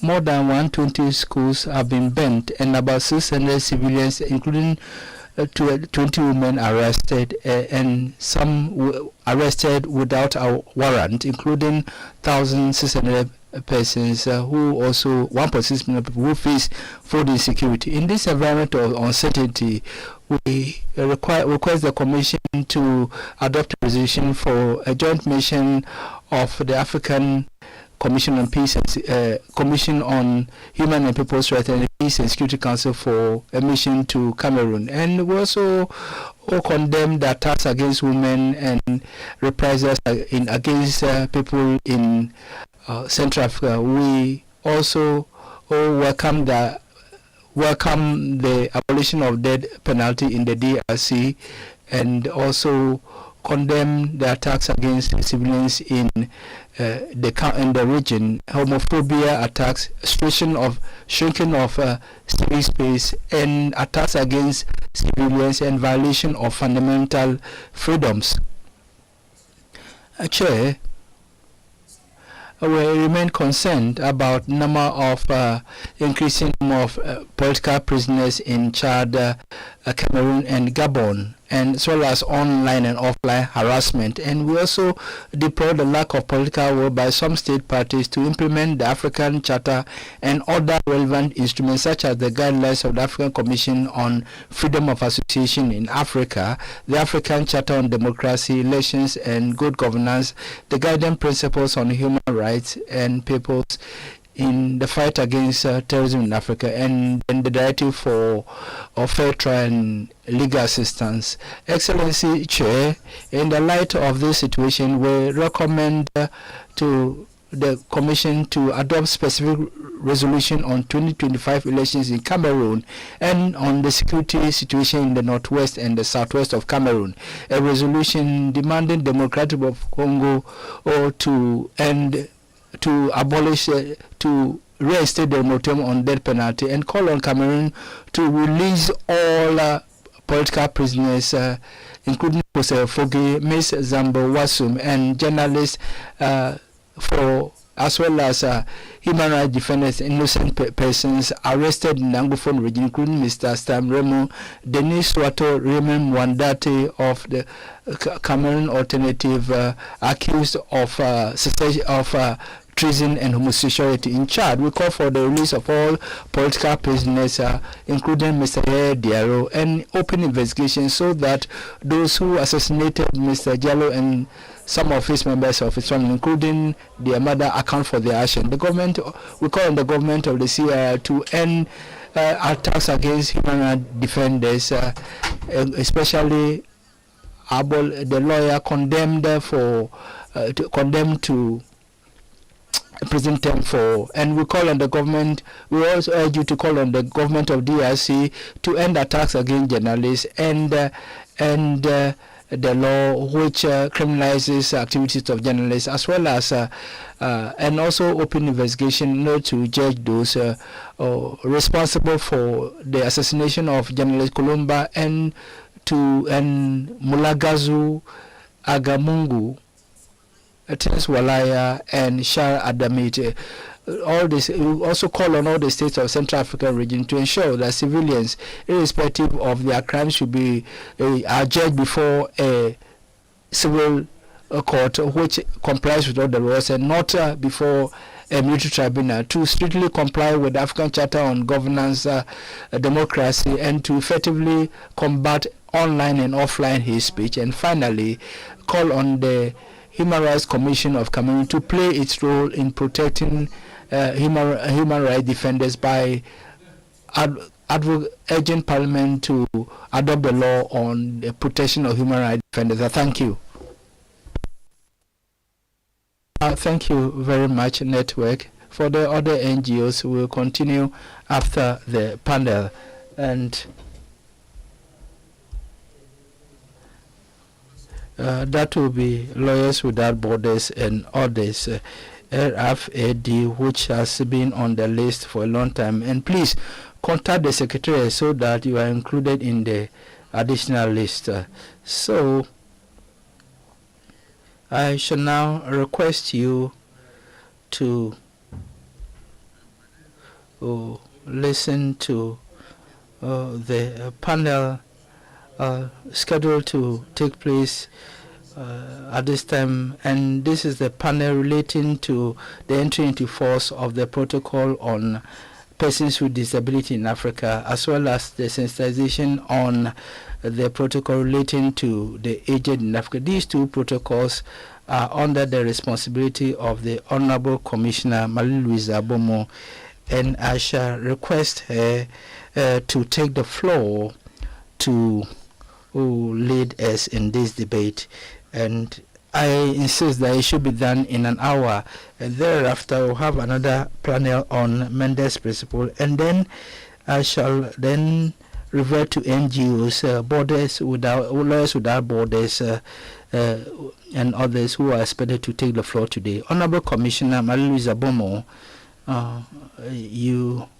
we've now started, and so for your panel, which is expected to last for an hour. Thank you.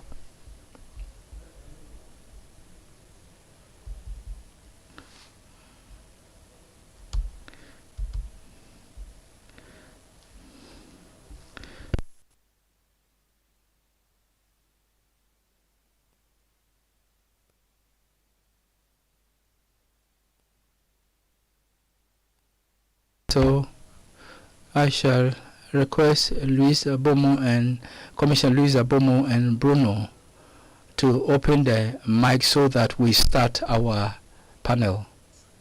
Chair, thank you very much for giving the floor to this panel, which is expected to celebrate rather than complaining. So at least today we have an opportunity to celebrate. And this is the contrast. It's a celebration panel. Before you, as Buru Meza, a lawyer at the Office of the Commission who works with Commissioner Abomo on this theme.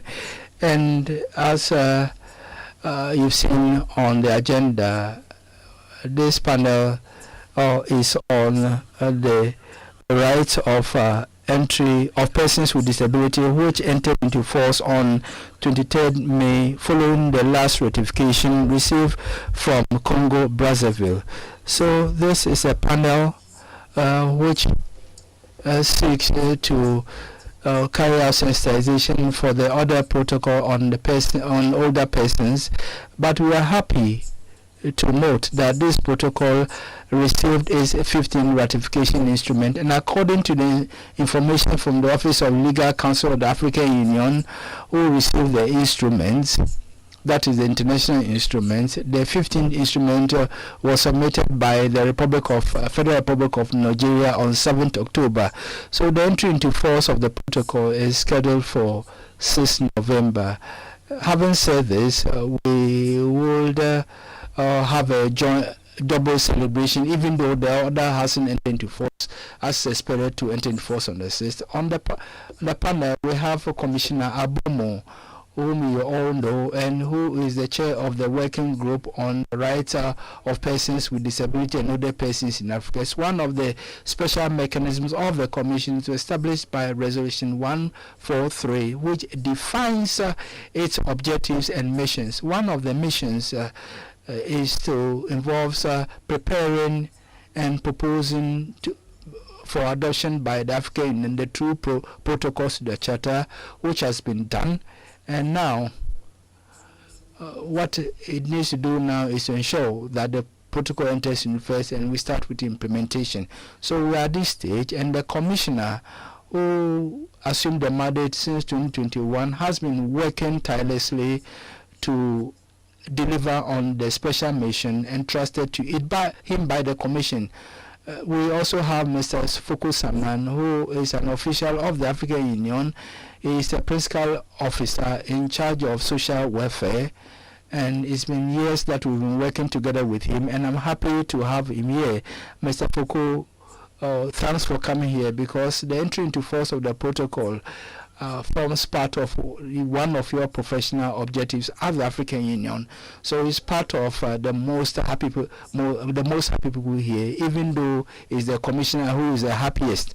We also have Mr. Wilson Masharia from ICJ, International Commission of Jurists, and he is the legal counsel of the organization, and he is representing here all the organizations working on the issue of older persons and persons with disabilities. So he has been appointed to speak on behalf of the vulnerable groups, who the theme of which is going to be discussed by the panel. So this is the composition of our panel.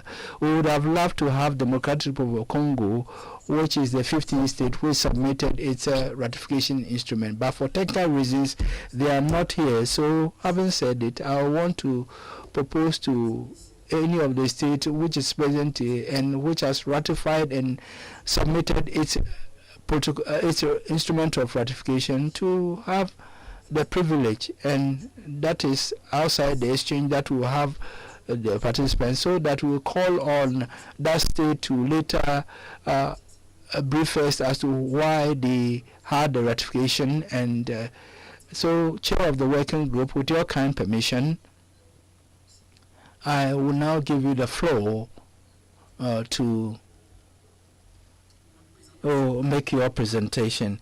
Now, before that, permit me also to focus on how the panel will work. We have the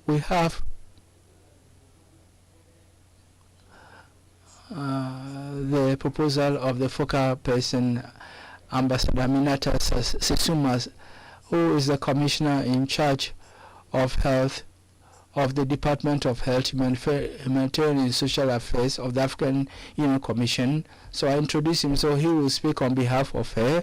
Well, I conflated it, so it is he who will take the floor first before we give the floor to the Honorable Commissioner, and thereafter we'll have the perspectives of state parties. That is, even when a state party would like to request for the floor. So we'll now give the floor directly to Mr. Mashari, and thereafter we will have Q&A. I think we have a list which is open and which follows the sequence of the panel of the commission. That is the state national human rights commissions and then civil society, and we'll have the list and open the list very soon. Having said this, Mr. Foko, it's true that you will take up to you will brief us about the background of the adoption of the protocol on older persons, and I thank you very much.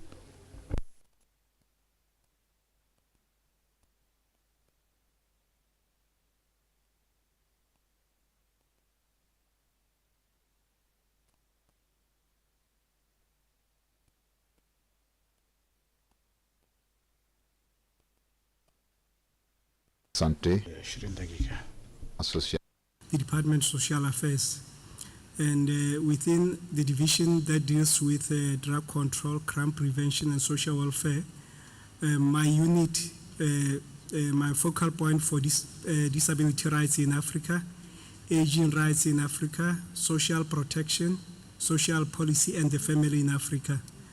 And the one on social protection as well as social policy, I share the responsibility with my colleagues in the division of labor, employment, and migration. Now, I'm here, of course, bringing greetings of my commissioner, Her Excellency Sayusuma, and also on my personal behalf, let me mention that I'm so excited. I've been looking forward to this occasion. I remember even I don't know whether it was last year or a year before, when I discussed with Bruno to say, before I retire, I want to see that this two protocols, especially the protocol on older persons and the protocol on persons with disabilities, coming into force. That is 15 member states that have ratified them. And this is really exciting. But let me just briefly give you the background of this so that I can assist the rest of the time to others. That developing a protocol, of course, is a mammoth task. And it all starts from here in Banjul, I mean from the African Commission on Human and People's Rights. And definitely, as a focal department that deals with these two subjects that we are here to celebrate, is that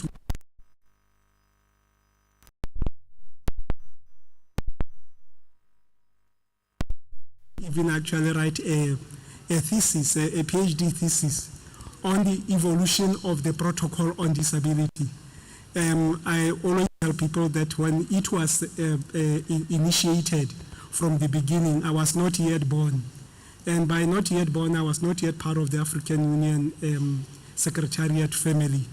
And those people who have been there, they tell me that it took all around 10 years for it to be to come to what it was. So I just got into the train that was moving. Now, after the Banjul Commission finalizes with their part, it is referred, of course, to the Executive Council, and the Executive Council refers it to the relevant department. And the department relevant for these two protocols is the department where I come from. And the division is the division that I'm under. And as a program, a focal person, that's where I come in and make sure that it is processed. And processing it is to make sure that, one, the work that has been done here, it has to be submitted to the ministers' meeting responsible.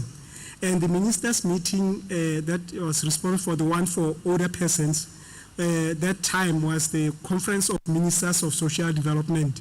Before we had a specialized technical committee, so Ministers of Social Development, Labor and Employment. Before it, there was restructuring of ministerial meetings. And then, of course, when the one for disability came, that's when the time we were having the first technical, special technical committee, or the Ministers of Social Development, Labor and Employment, after it was, the two were merged. And the one for older persons was adopted by the Summit of Heads of State, the Assembly, in 2016. And the one for older persons for persons with disability was 2 years later, January 2018. And what does that mean? It means that before, of course, the adoption, we have to do the process of validation. It has been validated here, but then we have to do the validation from the Secretariat or the African Union Commission to ensure that the ministers, by the time they look at it, then they know that it has gone through some steps that have to be taken into consideration.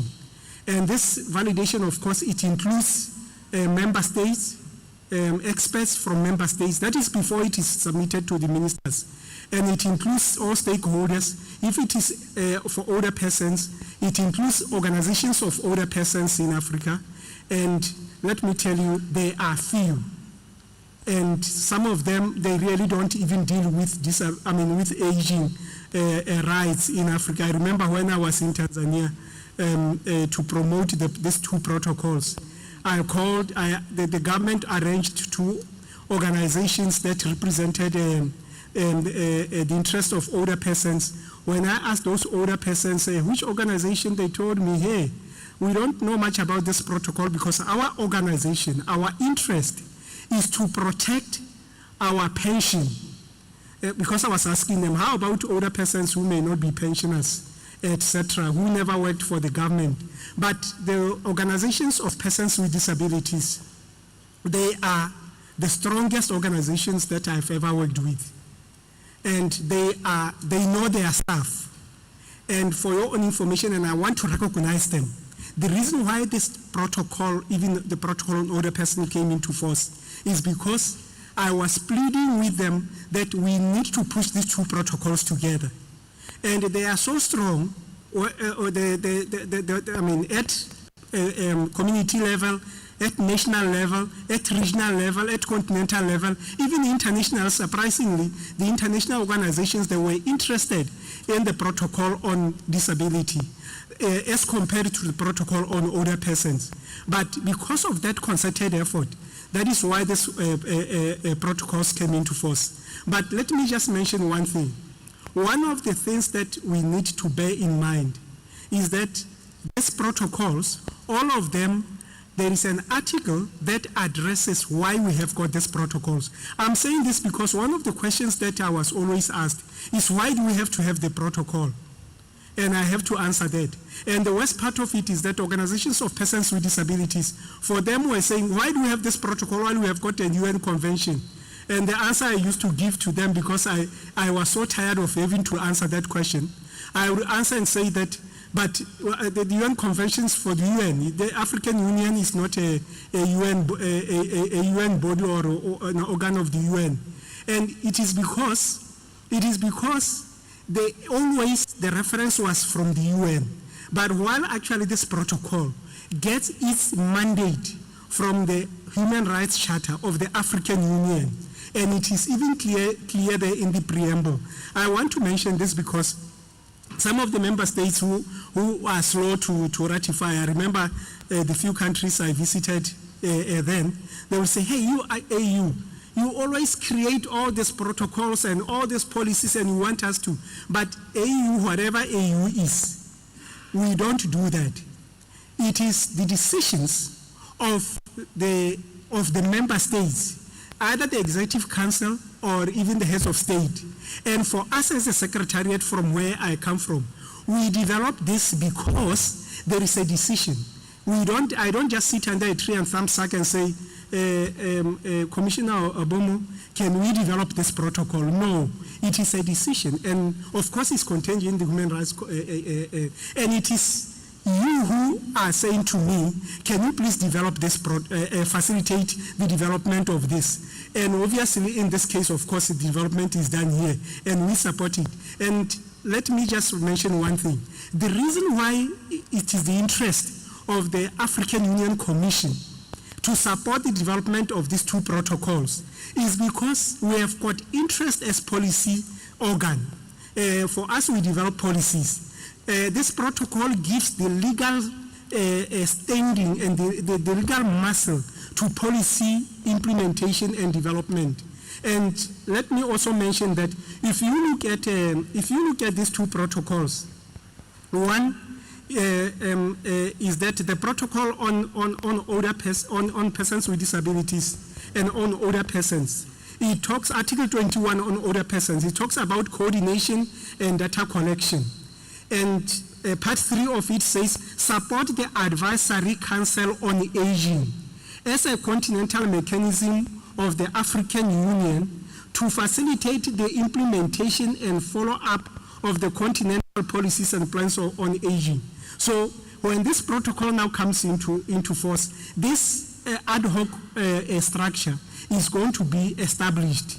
And it is something that, of course, is of our interest because we couldn't establish it without any legal instrument that will authorize us to establish it. Now, the last thing I want also to mention, it says, to support the African Union Commission to set up an advisory council on disability, in parentheses, as an ad hoc mechanism to facilitate the implementation and follow-up of the continental policies and plans on disability. That is the one on persons with disabilities. And it is under Article 13 cooperation. Now, because they have come into force, our interest in Addis Ababa is these two articles, that we have to establish these ad hoc committees that will help to provide support to member states, to all stakeholders, including organizations of persons with disability, and as well as to the African Union Commission and any other African Union organ. Now, having said this, let me just make the last statement. One, it is important that we have to bear in mind that for these protocols, these two protocols, to really have an impact that is desired or they were designed for, we have to bear in mind that we have got strategic policy instruments that will help in the realization of the rights therein contained. For older persons, we have got an adopted a policy instrument entitled Strategic Policy Framework and Plan of Action on Aging. It has been adopted by the Executive Council. For disability, we have got a strategy called the AU Disability Strategic Framework, which was adopted in 2019. And if we don't implement these policies, this protocol will just be like others that will not have positive implementation. So why am I mentioning this? I'm mentioning this to say to all member states and other stakeholders, including CSOs and OPDs, is that we have already got strategies. We don't have to go and recreate them. For older persons, we also have got a common African position on long-term care, which is one instrument. And for disability, we have got a plan of action on ending attacks and abuse of persons with albinism. And we also from the Pan-African Parliament have the common, have the model law on disability. So that model law is going to help member states in the implementation of this protocol, whether, your philosophy in law, in enacting laws, whatever, it is there and it is available. So let me say thank you so much and end here and give the floor back to my brother Bruno. Thank you. Merci Monsieur Kessamang, très bien qu'on applaudit, qui a pu vous transporter dans le parcours historique et les dédales de And we thank you also for briefing us about the background, providing background information regarding the two treaties, as well as the role of civil society and human rights institutions in formulating these laws. We know that this is your area. Now, before I give the floor to Honorable Babo, who chairs this working group, I want to remind you that this is the panel on celebrating the entry into force of the Protocol on the Rights of Persons with Disabilities and sensitization for the entry into force of the Protocol on the Rights of Older Persons, for which we received the 15th ratification. So we're celebrating this milestone. Now, I want to also remind you of the countries that have ratified and submitted their instruments of ratifications. For the persons with disability, we have South Africa, Angola, Burundi, Cameroon, Kenya, Malawi, Mali, Mozambique, Namibia, Nigeria, Niger, Uganda, and Republic of Congo, which was the last country to submit its instrument of ratification. We have Sahara Arab Republic and Rwanda. On the older persons, we have Rwanda, Burundi, Kenya, Kingdom of Lesotho, Niger, Nigeria, Rwanda, Sahara Arab Republic, Sao Tome and Principe, and Togo. And this if we look at the two ratifications and submission of instruments, we have 10 countries that have submitted the two treaties, and these countries are Angola, Burundi, Cameroon, Kenya, Niger, Rwanda, Central African Republic, and South Republic. So, ladies and gentlemen, this is the situation which enables us to look at the future with a lot of serenity. Now that the protocol has entered into force, what will be the next stage? And this will be the thrust of the presentation by Commissioner Abu Momo, who chairs the Rights Working Group on Persons with Disabilities. And like other organisms, it has 5 experts chosen based on the various 5 regions of Africa: East, West, Central, East and North, and 3 commissioners, a vice chair, 2 vice chairs. So, chair of the working group, I shall now give you the floor to brief us and to give your main address in respect of this panel, which is on the theme entry into force of the protocol on the rights of persons with disabilities in Africa and its consequences. You have about 15 minutes. You have about 15 minutes or more to present your perspective. Thank you. Thank you for giving me the floor, Mr. Mensah. I would like to I'll convey my respect to all the participants. I'm the chair of the important working group, and I'm very happy as the chair of the working group. You know why? I wouldn't want to repeat what you've heard, but I want to say that I'm happy because when I took over the special mechanism in charge of the protection of the rights of these 2 categories of vulnerable persons, we only had 1 ratification on the protocol on older persons, and there was even no ratification for the protocol on the rights of persons with disabilities. And 2020, that was in 2021. My predecessor, whom I pay a vibrant tribute on this historic occasion, worked tirelessly to have the 2 treaties ratified. And 2021, from 2021 to 2024, states assumed their responsibility following the sensitization, which was organized via webinar, which also involved the participation of the PRC. So it was like a rain which brought a lot of blessings. So in 3 years, we had the 15 ratifications for the 2 protocols from 2021 to 2024.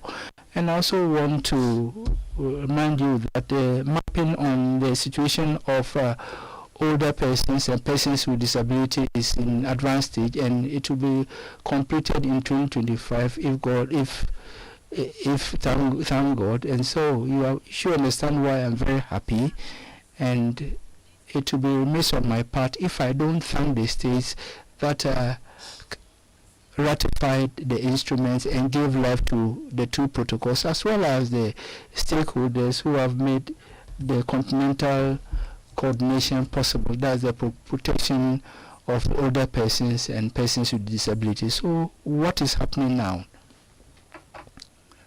Now that the protocol on persons with disability are entered into force, there are consequences, of course, and I want to summarize them because Mr. Foko, you practically mentioned what needs to be done. So I would limit myself briefly to Article 34 of the protocol, the article which reads that state parties ensure the implementation of the present protocol and indicate in their periodic reports the legislative and other measures adopted to ensure the full realization of the rights in the protocol. The article says that states parties designate national partners who are responsible for the monitoring of the implementation of the protocol. The article states that the African Commission has the mandate of implementing the provision of charter. It can refer to African court cases of interpretation on the implementation of the protocol. The article also says that in accordance with Article 536 of the creation of the court has the powers to entertain litigation and complaints. As soon as this protocol enters into force, the obligations of the states parties, the rights of the populations are all spelled out. With regards to obligations of states parties, we have the obligation to adopt measures. It behooves us to refer to Article 4 of the protocol, which concerns the general obligations, and they listed. The states are obligated to establish national mechanisms to supervise the implementation and to ensure that they report, that they make mention of this in their periodic reports. Once this protocol enters into force, the periodic report should have a part on the implementation of the provisions of the protocol on the rights of the disabled. Now, with regards to the population have the right to claim or to require the implementation of provisions of this protocol. The issue of justice, availability of economic rights is no longer problematic. The population can report based on the principle of subsidiarity, which guides the African Commission. And in addition to these classical and traditional provisions, it has specifically has the duty and the powers to interpret the powers in the implementation, and it can also make observations and make general comments. It concedes the African Court on issues of interpretation in accordance with complementarity within the framework of the protection mandate. These are the consequences of entering into force of this protocol. Now, allow me to touch on the special situation of people with albinism. The orientation from of member states with regards to the respect of the rights of people with disabled, and that they are correctly integrated in the African country, as Mr. Foucault said. It is premised on 3 pillars. The protocol, which is already in force, and the program pillars, which is the strategic framework of the African Union, and the Institute of the African Union on Disability. 2020, an implementation strategy was drafted. The action plan on albinism, which deals with means of implementation, and it is ensuring that the protocols relating to the disabled are indeed properly implemented. There's protection, promotion, advocacy, and ushering positive attitudes and accountability, and the modernization of our judiciary. And this would be within the national action plans on albinism. This action plan replaces the regional action plan 2017-2021, which was drafted by the first Madam Ipusa and the civil society organizations for the promotion and protection of people with albinism. This has been incorporated by Angola, Uganda, and Mozambique, Kenya, Tanzania, South Africa, on the verge of domesticating. It would be a good thing if all the members of Africa domesticate. Many states have legislated, but it's good to have programs in place, and entry into force of this program would make it possible to boost all these initiatives. I believe fervently that there's an imperious need for special domestication of the protocol for people suffering from albinism through deterrent legislation.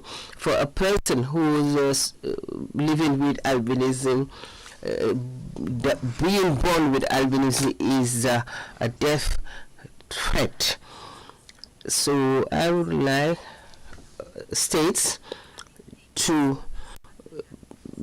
consider people with albinism as having an aggravating situation, and that they should, if there are assaults or attacks against such people, the perpetrators should be punished. And because as when you are born with albinism, you're already in danger. So the people with albinism should be protected. And in the domestication, I would like to state that to consider people with albinism, they be considered as being unduly vulnerable, and any attack on a person with albinism is considered as a crime, and any crime against any person suffering from albinism be punishable by the strictest punishment in the criminal code. I thank you. And in conclusion, I have to say this. Without the inclusion of disabled persons, we will not have the Africa that we want. We wanted a protocol, and we got a protocol. We need to implement the protocol. And to that end, just by way of comparison, I want to tell you G7 that you are conversant with, which brings together the countries with half of the world's wealth. Here is summit on 14 to 20 October in Italy, which was devoted to inclusion and to disability.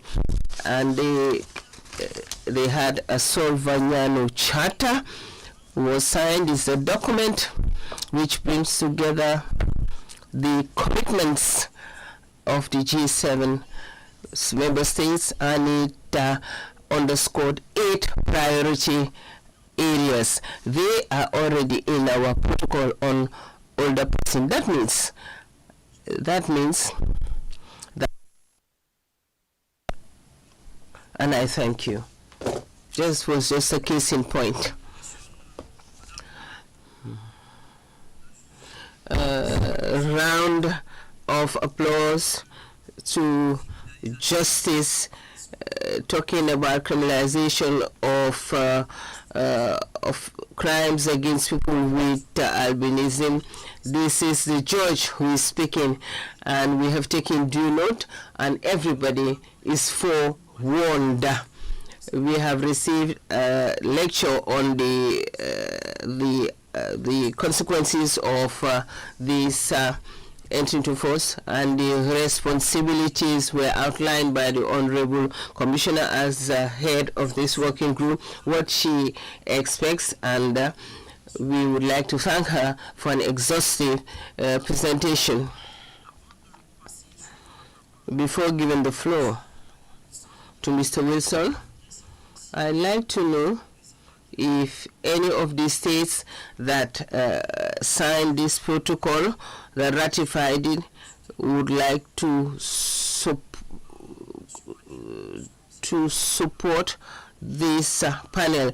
The Republic of Congo, that was the 15th signatory, is absent. If any of the honorable distinguished representatives of these states wishes to make a statement, it's not on the agenda, but it would be a good idea if one of the signatories or those who ratified either of the two protocols could say a word. Otherwise, Wilson. Mr. Wilson is the legal advisor of ICJ, International Commission of Jurists. He's an expert on issue of disability.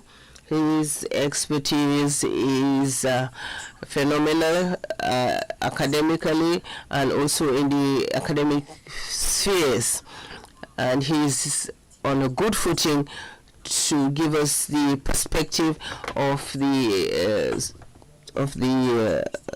NGOs to say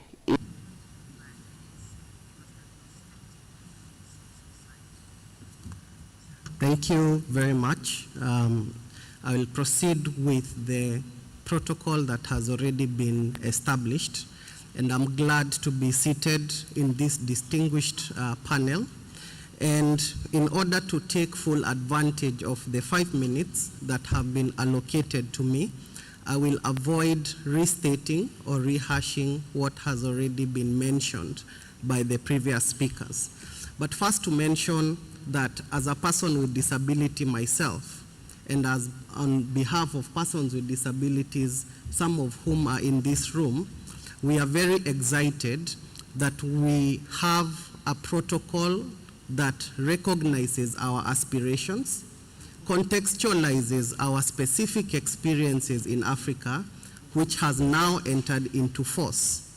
And in this respect, we also acknowledge that African member states, including my country, have expressed their commitment to ensure that they recognize the rights of persons with disabilities.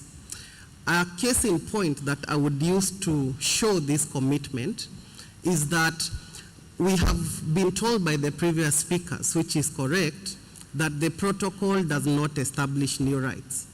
What it does, it supplements the rights that are already recognized on other instruments. So for instance, the African Charter on Human and People's Rights, but also the United Nations Convention on the Rights of Persons with Disabilities. Now, the United Nations Convention on the Rights of Persons with Disabilities has so far been ratified by 53 African states, which means that persons or the African states are committed to recognizing the rights of persons with disabilities in their national specific context. So in acknowledging this commitment, we also urge member states of Africa to ensure that they ratify the Africa Disability Protocol, that they disseminate and implement the protocol in order to ensure that persons with disabilities are in the same footing with other people in the society. In implementing the Africa Disability Protocol, it is also important that we review, amend, or even repeal our national laws which expressly take away some rights of persons with disabilities. I will give an example. One of the things that we have identified in research, and with respect to the experiences of persons with disabilities whom we work with, several laws in almost all countries in Africa, Kenya for instance, Zambia, Zimbabwe, and even South Africa, take away the rights of persons with intellectual and psychosocial disabilities to exercise their legal capacity. What that means is that some categories of persons with disabilities are denied the right to make their own decisions, and other people are then mandated to make decisions on their behalf. This is mainly the situation for persons with intellectual and psychosocial disabilities, but also manifests itself with respect to other persons with other types of disabilities. So in addition to calling upon states which have not yet ratified the Africa Disability Protocol to do so, we also urge those which have already ratified to ensure that they review their national laws and ensure that they are compliant with the Africa Disability Protocol. And one of the critical components that the Africa Disability Protocol includes is the duties of persons with disabilities themselves, which is very African. The African Charter already expressly recognizes this. The Protocol on the Rights of Persons with Disabilities also establishes or recognizes that persons with disabilities have a duty in the society. And one of these critical duties is to be involved or to participate in all processes in all sectors in our states. So as we ratify, as we implement the protocol and take these measures, for instance, reviewing our national laws, it is important that we ensure the meaningful involvement of persons with disabilities in these processes. Meaningful involvement does not only mean having them in the room. It means taking their perspectives, their experiences, and their suggestions into consideration before reaching any decision. And this is a duty that does not only apply to member states, but also applies to the African Commission on Human and People's Rights and other stakeholders in Africa. In finalizing my statement, it is important for me to acknowledge or even state that as a person with disability myself, I am blind or in other terms visually impaired, I may not be in the best position to represent the experiences of a person with intellectual disability. A person who has a physical disability may not be in the best position to represent the experiences of a person with a psychosocial disability. In this respect, it is important that as we meaningfully engage persons with disabilities, we ensure that we engage persons with all types of disabilities and make sure that they are involved in all processes. Thank you, and those are my submissions for now.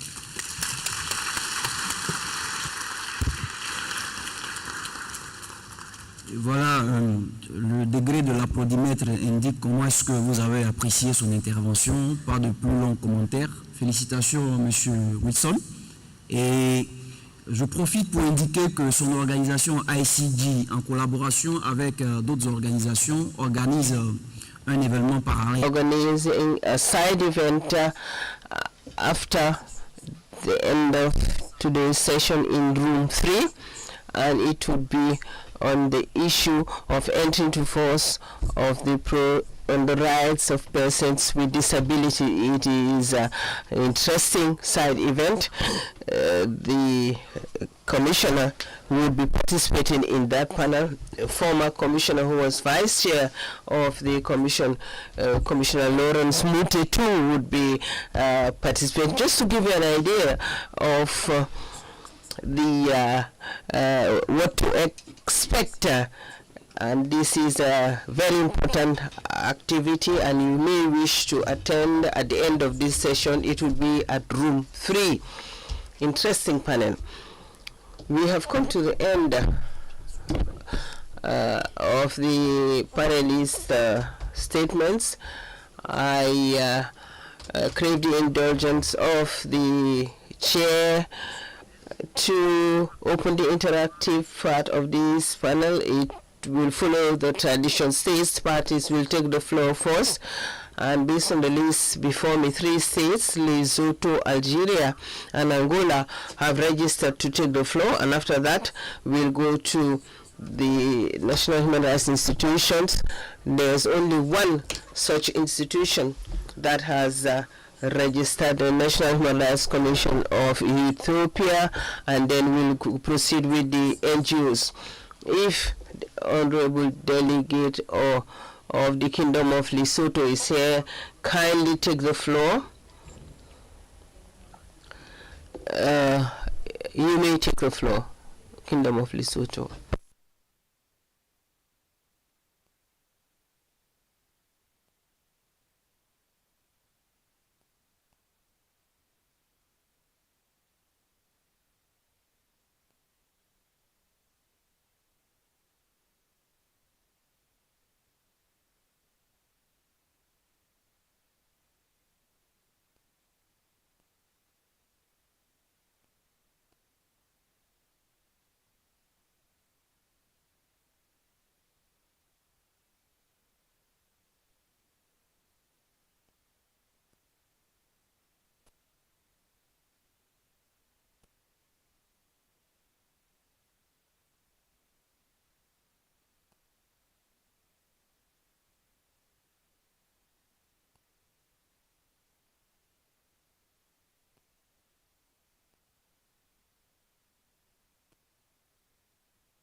Thank you, distinguished delegate from the Kingdom of Lesotho. We have taken due note of your observation, and the panelists will respond.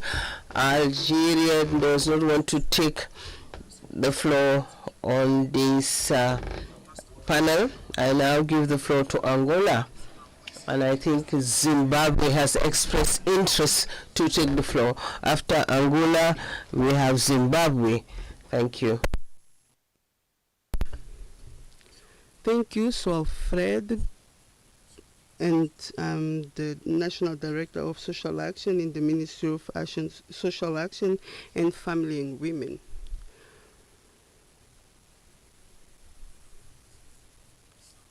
Honorable Chair of the Commission, Commissioners, representatives of Member States, representatives of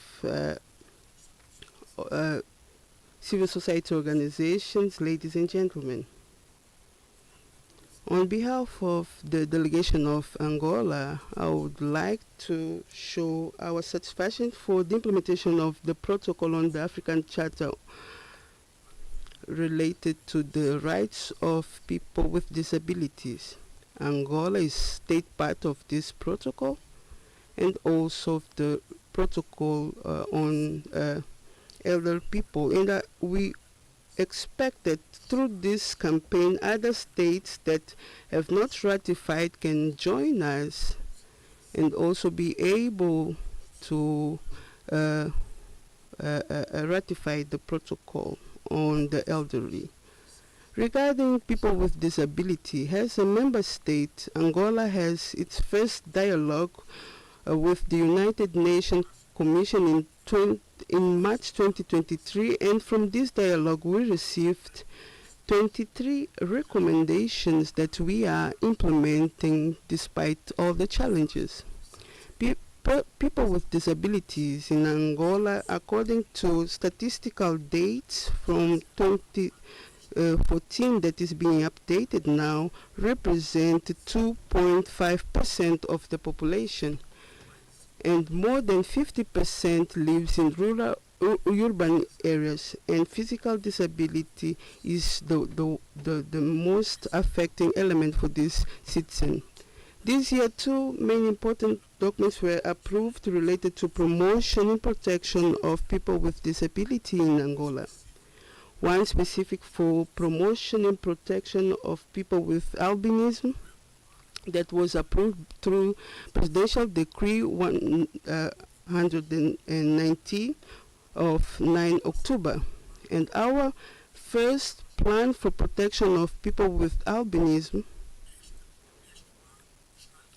this is a plan that is aligned to the recommendation of African Union and United Nations.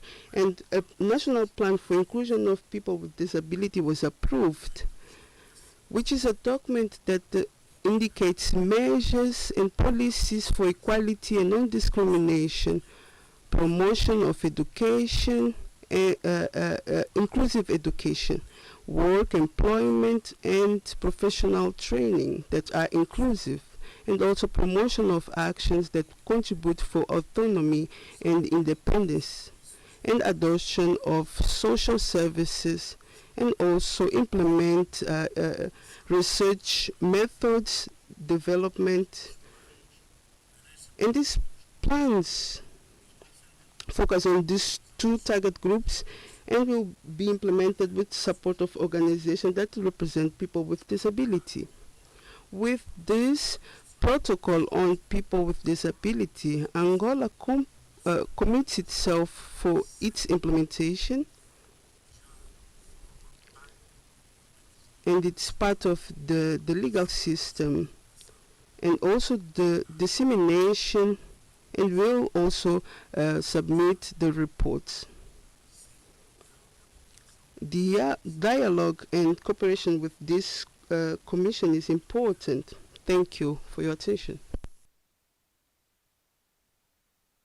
Thank you, distinguished representative of Angola. I'd like to convey your statement to the working group of the Commission, Zimbabwe, requested the floor for this panel. If the delegate of Zimbabwe is present, kindly take the floor. Zimbabwe once, twice, 3 times. Sometimes. Thank you very much, Mr. Chairman. Madam, allez-y. Thank you, Mr. Chairman. I am speaking on behalf of the Zimbabwe delegation. Mr. Chairman, my delegation expresses its sincere appreciation to the chairperson of the Working Group on Rights of Older Persons and People with Disabilities in Africa and reaffirms my country's unwavering commitment to the promotion of the rights of persons with disabilities and rights of older persons. Zimbabwe has sufficient legislation guaranteeing the rights of persons with disabilities and the rights of the elderly as evidenced by the provisions in our constitution as read with relevant statutes in that regard. In the meanwhile, my government has embarked on an exercise to improve current legislation in line with any changes in environments.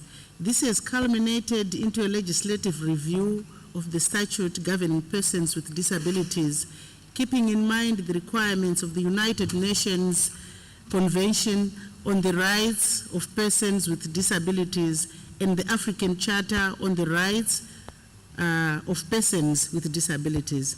The bill also seeks to repeal the outdated Disabled Persons Act 1992, underpinned by the need to define people not by their disability, which carries a human rights-based approach to disability, and lay out fundamental rights and freedoms of persons with such disabilities. Mr. Chair, to demonstrate my government's commitment to the observance of human rights protocols, my country recently ratified the African Charter on the Rights of Persons with Disabilities, whose provisions are also contained in the current bill. On the rights of older persons, my country has embarked on an initiative to review the Older Persons Act to bring it in line with current developments regionally and internationally, aligned to the protection of the rights of the elderly. These include the African Charter on the Rights of the Older Persons, which my country has also recently ratified. In conclusion, Mr. Chair, my country also came up with an older persons policy which shall be launched soon. This policy will provide for universal health assistance for older persons. I thank you. Merci bien, Madame. Thank you, the distinguished delegate from Zimbabwe. The Secretariat will get in touch with you for a copy of your statement. Congrats for the ratification of the protocol on the rights of people with disability. Obviously, I don't know whether the instruments have already been deposited. Anyway, given that the list of, we have exhausted the list of states, we will now move on to the NHRIs.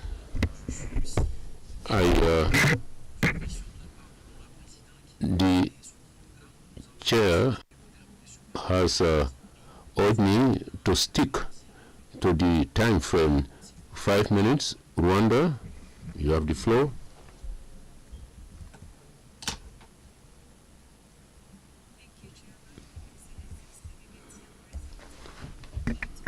The efforts and milestone reached in having the protocol to the African Charter on Human and People's Rights, on the rights of persons with disabilities in Africa, and the protocol to the African Charter on all persons. And like said, Rwanda is among the countries that have ratified the protocol to the African Charter on Human and People's Rights, on the rights with disabilities in Africa. So I would like to encourage other states that the protocol to the African Charter provides various rights of the older persons, but also the rights of persons with disabilities on the continent. And for the first time, Africa should be applauded for having such an instrument or such instruments that acknowledge the rights or that are specific or yes, and so the protocol covers a broad range of themes such as education, health, and social protection, and it affirms the legal capacity of persons with disabilities, guarantees their liberty and security of such persons, and the right to access justice. So we want to emphasize that the African Commission and stakeholders here present across the continent to have more states or to encourage more states to have the protocol ratified and to ensure a society respectful of older persons' rights and ensure the rights of Africans with disabilities are fully respected. And I want to end that with a question that if we don't do it as the African states, who else is going to do it? This is a homegrown solution that all states should embrace. Thank you. Merci bien, honorable délégué.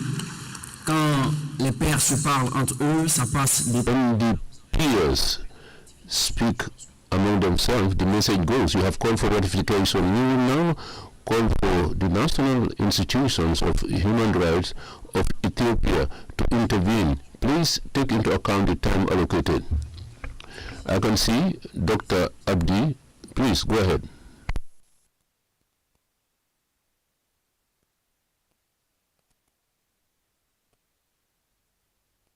Commission Ethiopian des droits de l'homme. Rights of persons with disability.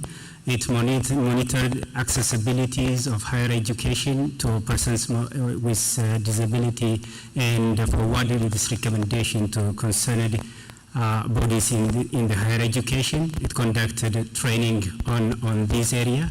We note with appreciation that there are initiatives in Ethiopia to adopt a comprehensive disability law, but there are also challenges with regard to ensuring the realization of the right of persons with disability. One of that is the fact that Ethiopia has not yet party to the protocol to the African Charter on the rights of persons with disability. As Ethiopian Human Rights Commission, will continue our advocacy for the ratification of the protocol.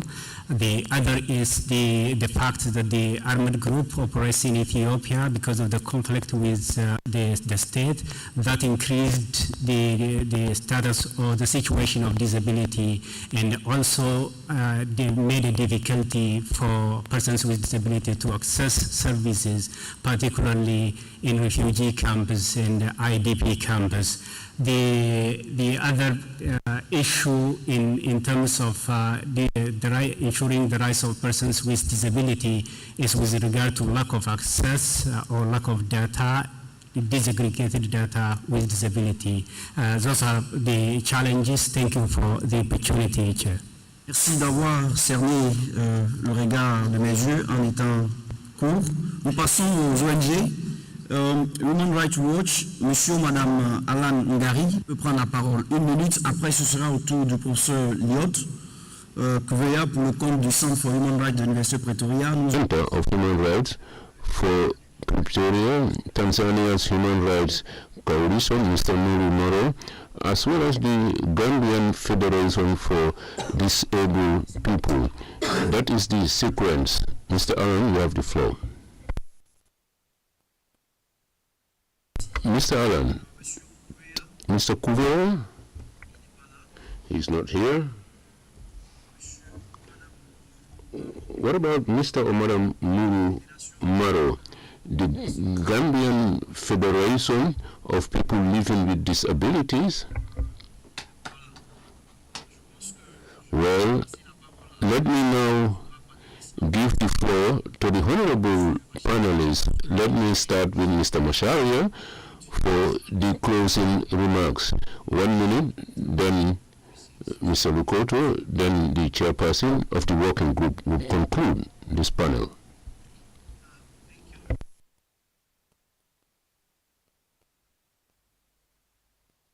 Interventions in the room. In my closing remarks, I will we have various engagements as organizations of persons with disabilities and persons with disabilities, often working with stakeholders such as civil society. And recently, we had an Africa Disability Conference which took place in Kenya, hosted by organizations, some of whom are represented here. And as persons with disabilities, one of the questions that we always ask each other is, has your country ratified the Africa Disability Protocol? And there's no better feeling when I say that yes, this country has ratified. So please, and our call to member states is that we give all persons with disabilities the opportunity to enjoy the aspirations of the Africa Disability Protocol in the spirit of leaving no one behind. Thank you very much. No, thank you so much, Mr. Moderator, my brother Bruno. Let me just start by thanking member states and state parties that ratified the protocol, and those that signed, and those that are in the process of ratifying and signing, because we still have 40 for both protocols. And let me end by also acknowledging, I'm humbled all this time as I was working with Commissioner Abomo, and for your own information, she has made me popular in the sense that people who know her, when I mention that I work with her, she's my commissioner, she gives me guidance, they just say, oh, you know her.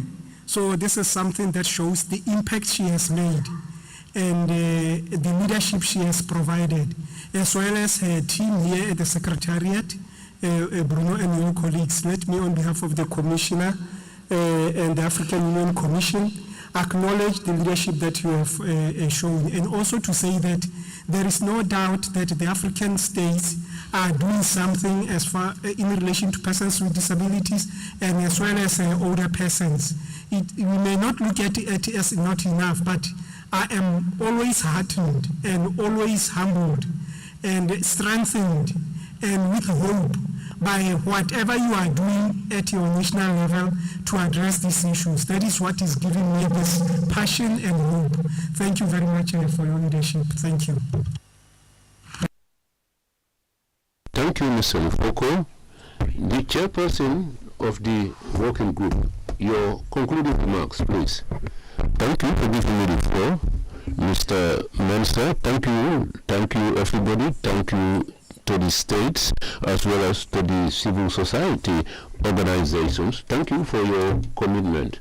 We have a protocol. Let us implement it and let us proceed to ratify it continent-wide. You can see that the United Nations Conventions, which brings together all the states, does not suffice. Each region has to take into account its specificities. When it comes to the protection of people living with, we have to tackle this with an African touch.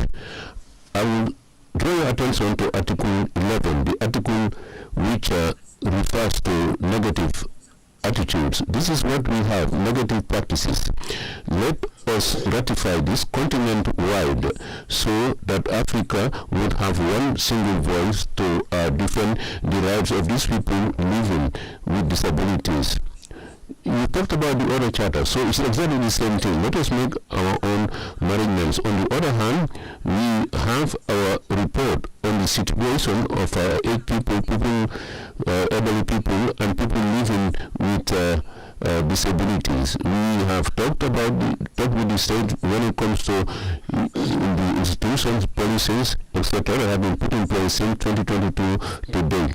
I have heard a lot of innovations when the states took the floor. I thank them. I would like you to inform, to avail this so that we can integrate it, mainstream it. So that being said, good speed for people living with disabilities, and long live inclusive Africa. I thank you. Thank you, Chairperson. Thank you, panelists. Thank you, the states, as well as everybody who participated in this panel. And the discussions will continue in hall number 3, room number 3, tentative room number 4 rather, which is a side event, and we will learn more on this matter. Thank you, Chairperson. I will hand over the floor to you. Thank you, Commissioner Abomo, for this important panel with respect to these 2 protocols. Whilst the panel is leaving us, we will give the floor to 1 or 2 NGOs, if they are ready, that is. RFLD and Avocats Sans Frontières. Yes, Avocats Sans Frontières is ready. Yes, 5 minutes. Thank you, Honorable Chairperson of the African Commission on Human and People's Rights, Honorable Commissioners, distinguished delegates, ladies and gentlemen, all protocols duly observed. On behalf of Avocats Sans Frontières Canada and the Research Center Action for Development, Sierra Leone, it is an honor to take the floor to draw your attention to issues relating to the rights of women, girls in Benin, Republic DRC. In Benin, despite the addition of the country to several international and regional instruments, including the Mobutu Protocol, women still bear the brunt of considerable obstacles when it comes to access to reproductive and health. 32.4 women married have access to family planning services. The adolescents 15 to 19 years represent only 14.4% of the users of contraceptives. This has an impact on the high level of early pregnancies. Access to medicalized abortion guaranteed by the Mobutu Protocol is at stake, especially the national procedure reduces the autonomy of decisions. Gender-based violence is also a major concern in Benin. Between 2019 and 2022, we made an inventory of more than 6,000 cases of violence, physical violence, more than 1,000 cases of sexual violence against women. There is a culture of silence because of family pressures, which means that the survivors do not deny these violences and access to justice.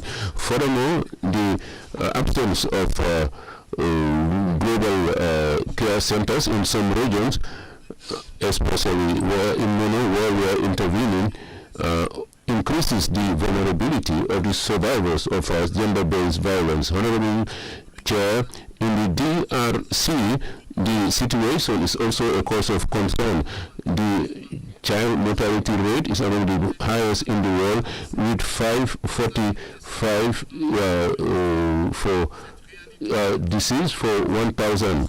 So this is due to the lack of prenatal and obstetric health, which is inaccessible to women in the rural areas. Furthermore, access to medical abortion provided for in the Mobutu Protocol, and to which DRC has participated, is limited.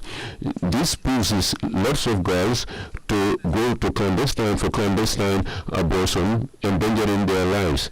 The adolescents and young women lack of information on their rights when it comes to reproductive and sexual health, and the infrastructure are not equipped to respond to their specific needs. This has serious consequences on the health of the youth, with a high prevalence of high-risk behavior. Honorable Chair, Honorable Commissioners, we call upon the Commission to urge the company, Benin and DRC, to respect the international and regional commitments by taking concrete measures to guarantee to women and children unperiod access to reproductive and sexual health, including secure abortion as provided for in the Mobutu Protocol, and to enhance the national legal system to give survivors of gender-based violence possibility of going to the courts, and also to put in place the Integrated Center for Holistic Care of the survivors of gender-based violence, allowing them to be supported medically, psychologically, economically, and also legally, and to give additional resources to train the medical and legal staff to the specificities to the rights, so sexual and reproductive rights, and also gender-based violence, and to put in place and enhance educational programs on human rights, in particular for women and girls, with a view to enabling them to take ownership of their rights and to make sure they are respected. In conclusion, I thank you for your kind attention. Before going to the panel, last organization, RFLD, then we go to the panel. 5 minutes. If you are not ready, we will move on.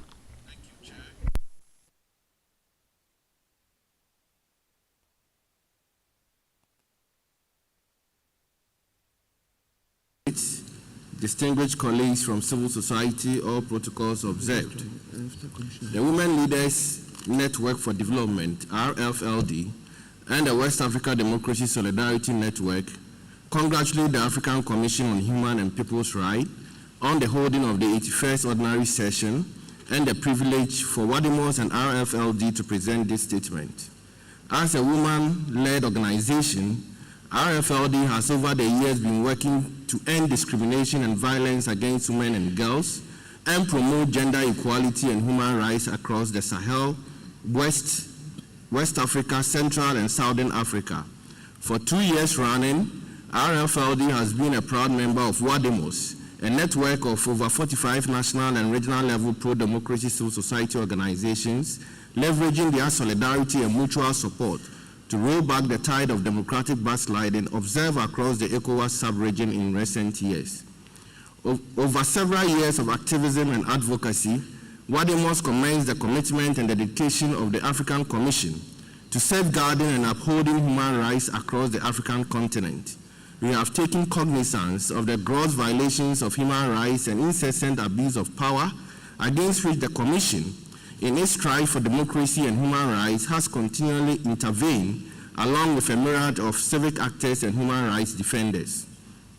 However, WADIMOS and RFLD are deeply concerned about the rigorous wave of human rights violations which have transpired with impunity over the past years across the ECOWAS sub-region, characterized by violent crackdowns on protesters by government security forces, illegal arrest and detention of government critics, and a clampdown on media and media practitioners. These have become prevalent as the world's worst humanitarian crisis currently quietly unfolds in the Sahel, where a raging terrorist insurgency and the adverse effects of climate change have triggered growing insecurity and widespread human rights violations, including gender-based violence and violence against children. According to the United Nations High Commissioner for Refugees, the crisis has an estimated 3.7 million people internally displaced, with another 500,000 refugees and asylum seekers seeking refuge in neighboring countries. Military governments continue to curtail free speech, break protests with violence, and conduct illegal arrests and detention, even as citizens agitate for a speedy transition back to democracy. While the risk of terrorist insurgency have infiltrated in the coast and spilled over to countries such as Benin, Cote d'Ivoire, and Togo, the military governments in West Africa have grown increasingly intolerant of criticisms, particularly criticism targeting their inability to rein in the terrorist insurgency and the increasing killing of innocent civilians by the military in anti-terrorism operations. In Burkina Faso, terrorist insurgency is now being weaponized to clamp down on civil freedoms and free speech, as government critics and dissidents are sent to the war front for all chances the government deems unfavorable. RFLD and WADIMOS are equally concerned by the varying degrees of restrictions on civil society, political activities, and political parties in the Sahel and West Africa as military and authoritarian regimes alike move to consolidate their power. We find it equally worrying how the threat to regional integration with the pending withdrawal of the 3 Saharan states from ECOWAS has undermined the capacity of ECOWAS to intervene in the human rights violations in the Sahel states and West Africa. In conclusion, we call on the African Commission to take decisive actions as follows: conduct country-finding missions in relation to human rights abuses in the region, particularly in conflict zones and areas where civil liberties are suppressed. We also call on member states to respect human rights, uphold democratic principles, and release political prisoners. We remain hopeful that with the Commission's leadership and the collective efforts of civil society, we can turn the tide against authoritarianism, protect human rights, and build a brighter future for all in the ECOWAS region. WADEMOS and RLFLD will continue to work with all partners, including the Commission and members of our network, to enhance the rights and freedoms of human rights defenders and activists in West Africa. Thank you very much, Chair. Thank you very much. Let me now give the floor to Honorable Commissioner for 1 hour for the promotion of the Mendes Principles in Africa, and thanks to Commissioner Hatem, you have the floor. Thank you.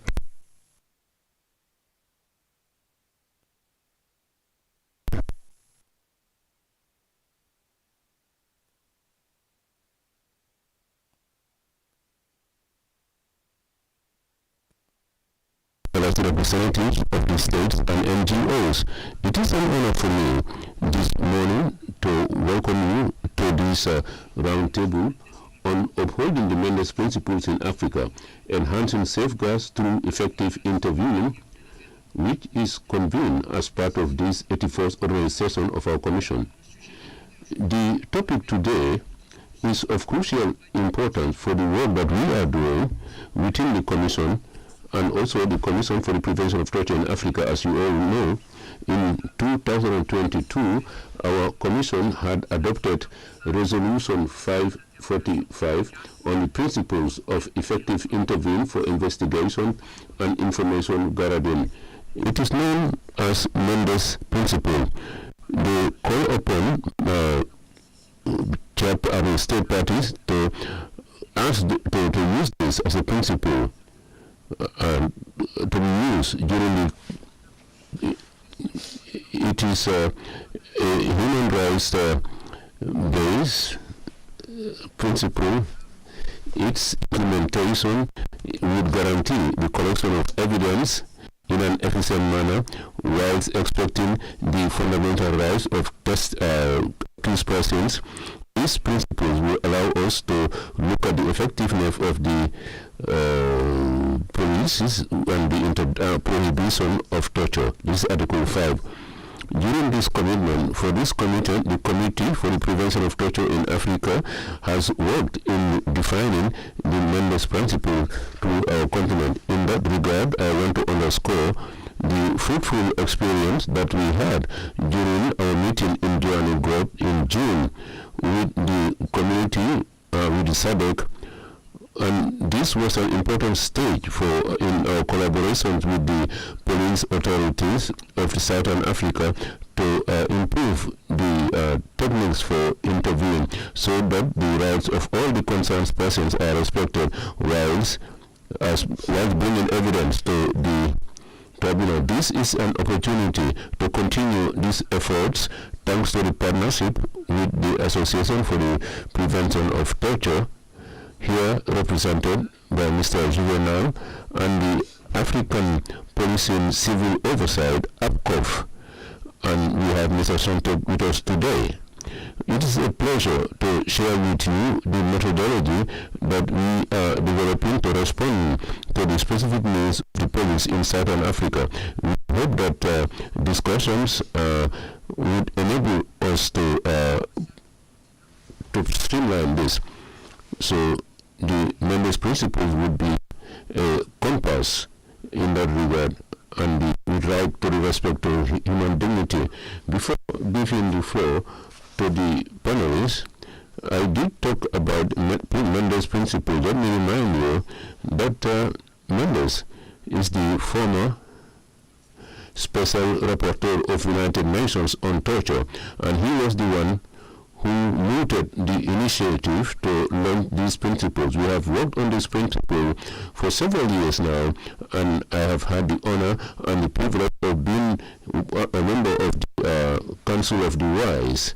So now I will give the floor to our panelists. I must underscore before that apart from Mr. Juvenal, we also have the pleasure of having with us our brother Abraham who is from Morocco.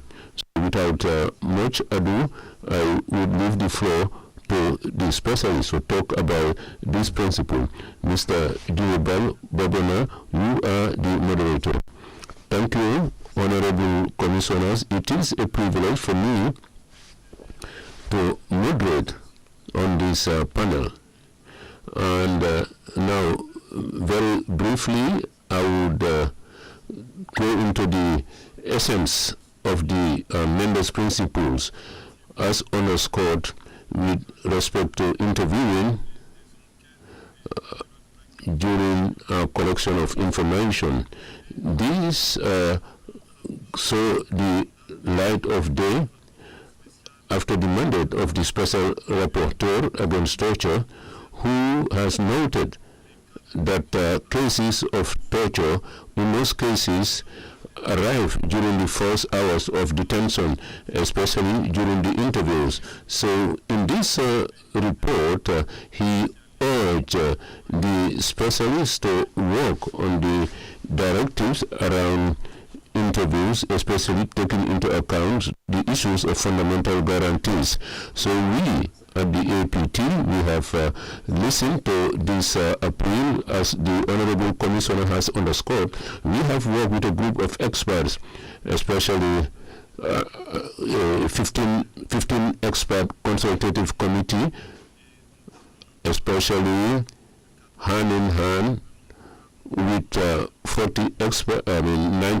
experts from 40 countries, especially in Africa, and the Honorable Commissioner was part of that committee. Now, to talk about the members' principles, we have made up of 6 principles. The first one, it will be based on the merits, on the basis, because an interview should be governed by the ethics and standards at the international level. The second point is that of what is practiced on the ground, namely the practice of the interview should be supported by a procedure. The interview is prepared, rolled out, and thereafter you do the monitoring, and also taking into account issues of fundamental rights, fundamental guarantees. Then thirdly, you have the issues of persons in a situation of vulnerability. We have heard the previous panelists talking about people living with disabilities. The members' principles therefore deem that the interview should take into account these individuals who are living with disability. Number 4 is training, because the members' training believe that interviews should be conducted by people who are adequately trained. And this 5th point is that of the accountability of security officials who have to do the interviews in a transparent manner, and also give them access to external systems, especially civil society stakeholders, so that they can do the monitoring. And the 6th point is that of the implementation that we will talk about today. So, who is to whom are these principles meant? And they are addressed to political leaders who are in charge of policies and who could push for reforms. The principles are based on international norms, and the principles could serve as reference framework for all countries that want to embark on reforms. We have several countries in Africa who are embarking on SSR, security sector reforms. So these principles could help them to achieve that. And the principles, I must state, are constructive and solutions based. And all countries signatory to the African Charter, you have interview methods that exist. There are best practices or practices that need to be improved upon. So these principles help countries to improve upon their interview practices. So it's comprehensive. It's not only interviewing per se. but all that relates to interview, especially the fundamental guarantees, ensuring access to the person interrogated, access to lawyers and to their family. Is the principles apply to various forms of investigations, especially criminal investigations, and intelligence services also could use the Mendes principles. And as I stress, the principles are specific because they take into account persons in vulnerable situations.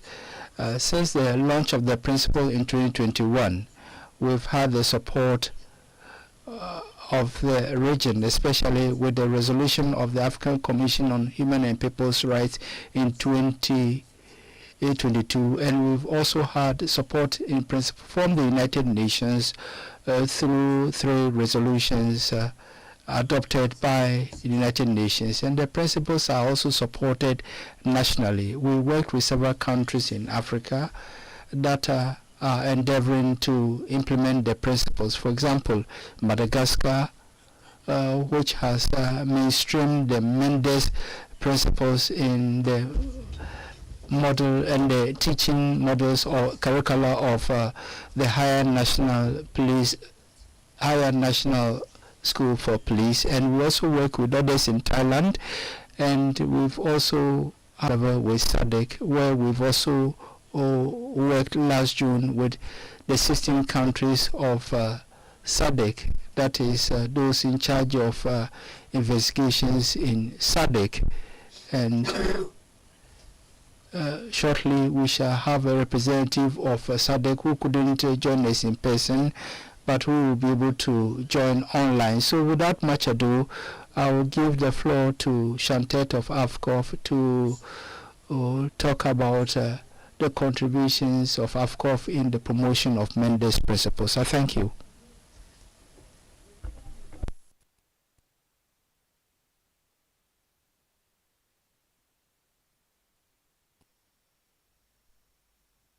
In this initiative. I've been working with police for a long time, and a key area of concern that has been raised consistently is the investigation and interview environment. On the continent, we're often not privileged enough to have the forensics expertise available, and we rely on interviews and verbal information to process our cases. That interview environment is difficult, and it often leads to areas of heightened exposure to coercion, excessive use of force, and torture. And our police leadership realize this and have been asking for a long time for support and assistance in this area. This is not a new development. I mean, we've recognized for a long time that there is a heightened risk of torture, cruel, inhumane treatment in the interview environment. And it's probably partly for the reason that the UN CAT, in its Article 11, urges member states to keep under systemic review interrogation rules, instructions, methods, practices, as well as arrangements for custody and the treatment of persons subjected to any form of arrest, detention, or imprisonment in its treaty or under its jurisdiction. We haven't had clear guidance in what and how to approach the interview environment from a human rights perspective until the development of these principles on non-coercive and effective interviewing.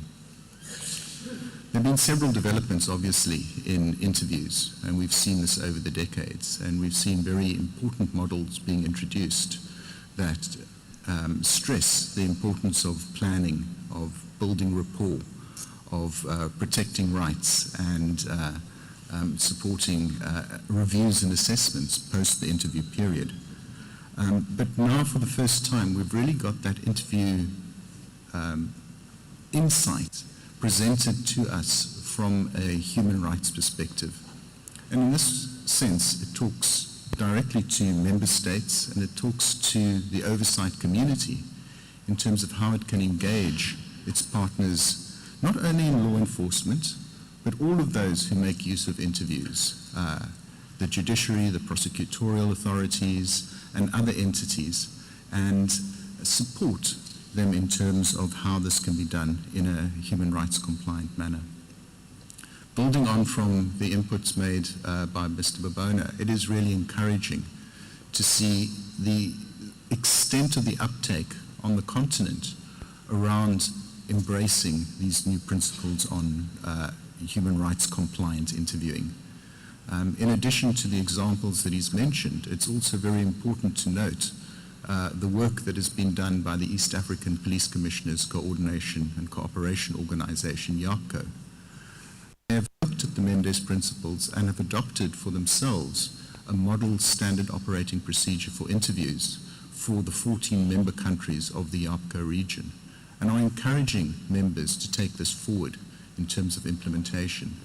It's also very encouraging to see the efforts that are being made by Kenya and the support and engagement that has been done not only with the Kenyan National Police Service to look at interviewing, but also with all of those associated with the criminal justice process. So to extend an acknowledgement to ICJ Kenya and the involvement of defense attorneys in being exposed to the Mendes Principles and how to be able to take this forward, and to the colleagues in the oversight environments, the Kenya National Commission of Human Rights and the Independent Policing Oversight Authority of Kenya, also engaging, learning, and looking at the Mendes Principles, not only in terms of their own investigative work, but also how they can improve their practices.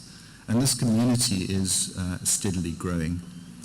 We're particularly encouraged and honored to be involved in this initiative by the CPTA.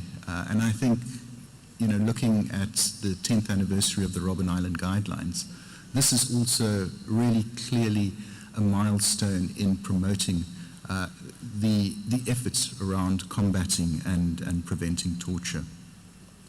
The CPTA, as mentioned, and the African Commission on Human and People's Rights took the resolution in 2022 to encourage state parties to the African Charter to support the Mendes Principles as a framework for preventing torture and other ill treatment during hearings and interviews. I think this was a very important mandate to be able to then take forward the support around interview practice in a proactive manner. But I think it's really important to pause and to acknowledge that the Committee on the Prevention of Torture in Africa didn't stop there. There's been a consistent conversation at the African Commission that we have resolution and we have soft law and we have guidance, and we really need to encourage implementation and support implementation. And I think in this instance, the CPTA has taken a very bold step to reach out and offer that technical support in the implementation of this resolution, together with the partnership with APT. And so in October 2023, they reached out to SADC and through SADC to the Southern African Police Commissioners Cooperation Organization to begin a conversation on the extent to which there was interest in taking forward a process around the Mendes Principles, disseminating them, but also understanding the needs amongst police agencies in the region and how this can be assisted going forward.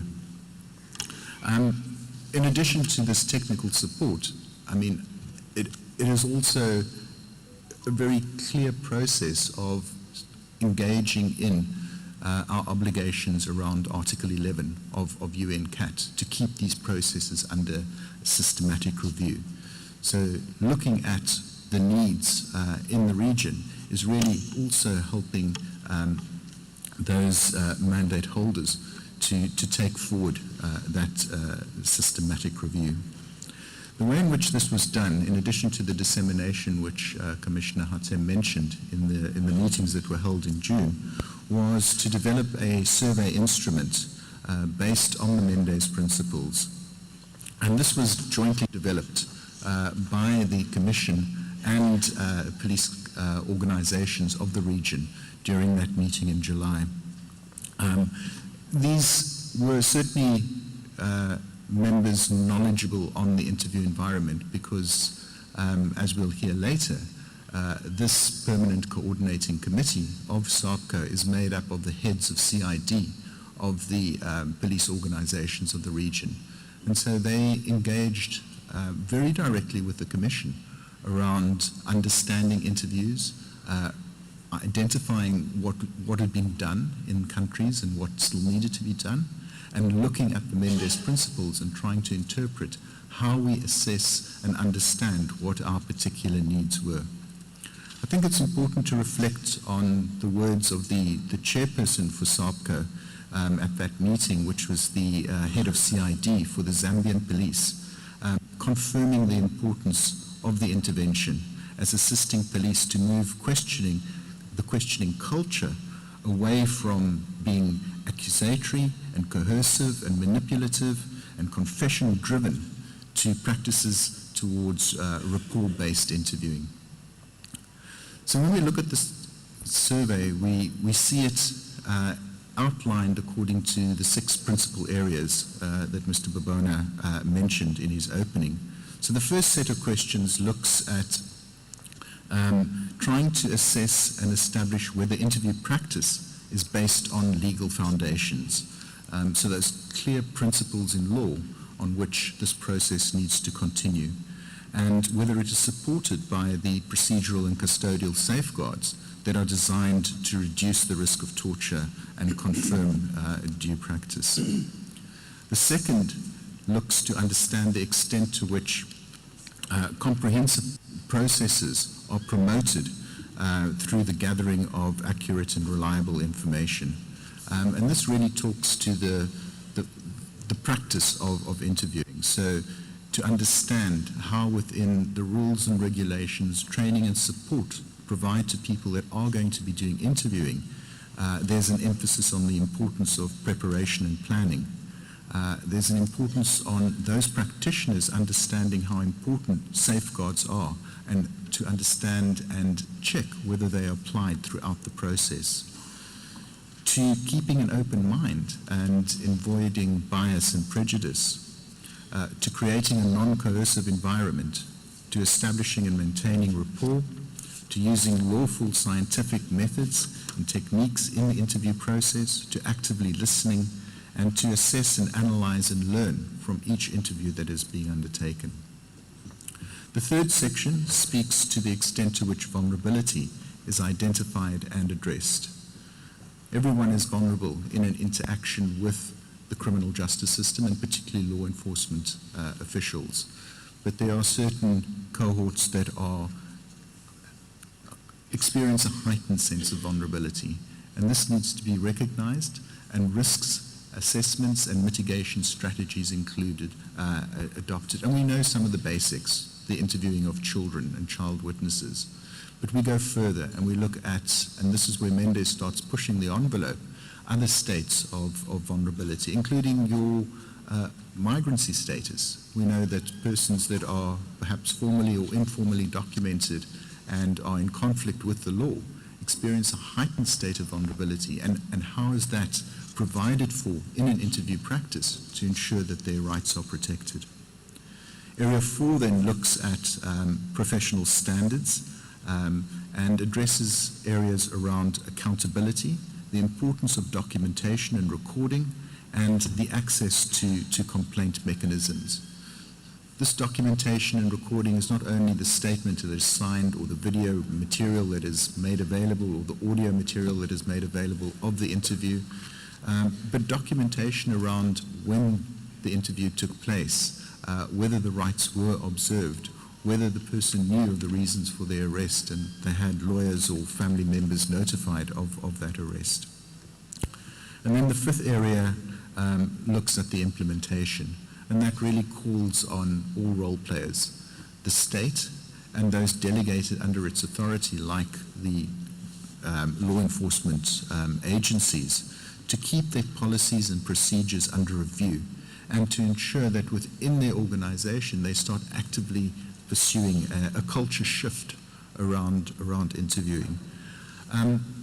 It's in the environment within which we live now, and we're faced with, and this is raised consistently by police colleagues, the challenges of complex cross-border crime, the syndicates, the complexity with which these syndicates operate,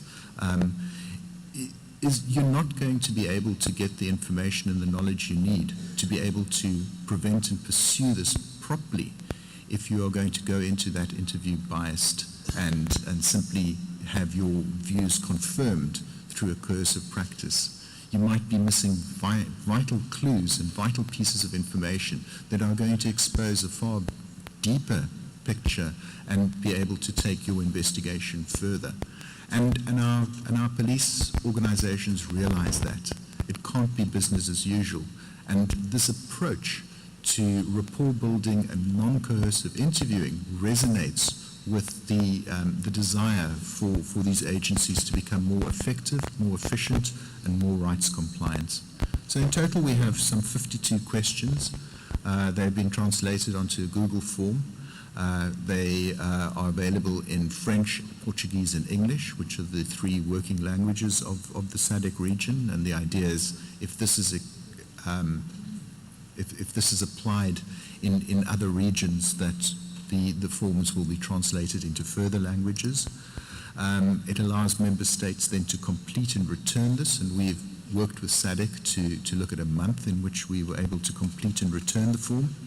And then we would do the analysis and plan for a validation meeting with SADC to start looking at what those needs were and how those needs could be further supported through this collaboration.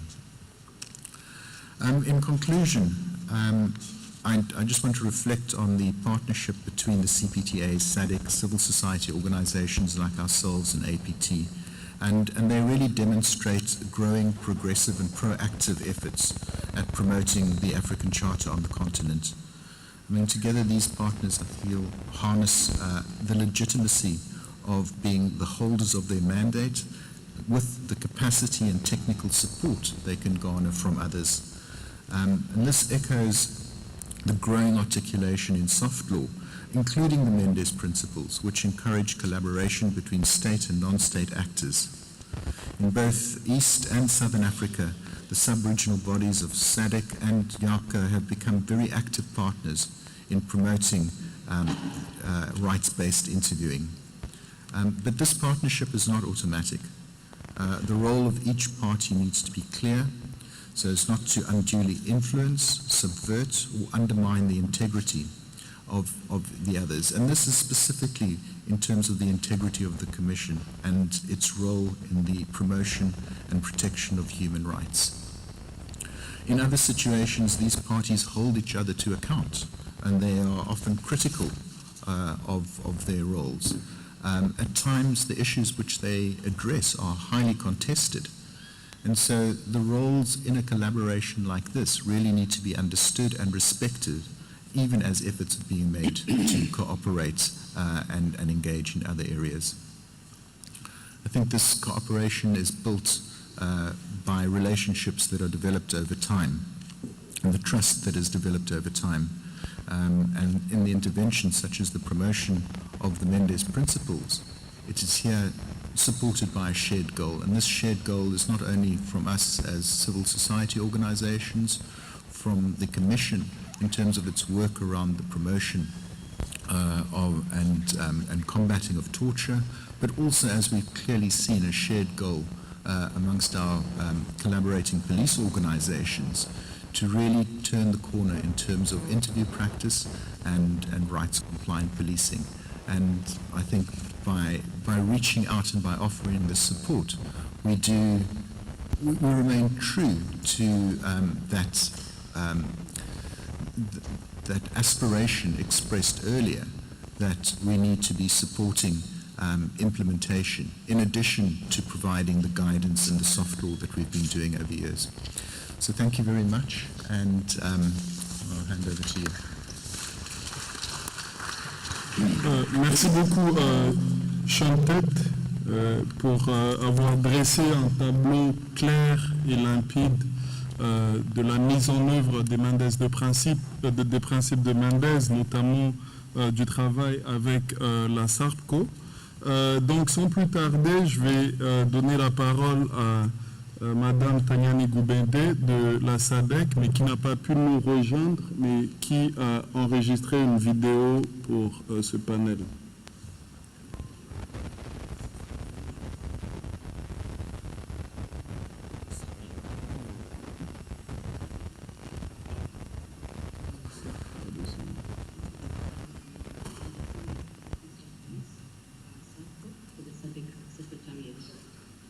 I wish we could have joined you, but unfortunately this is the best that we can do through the video.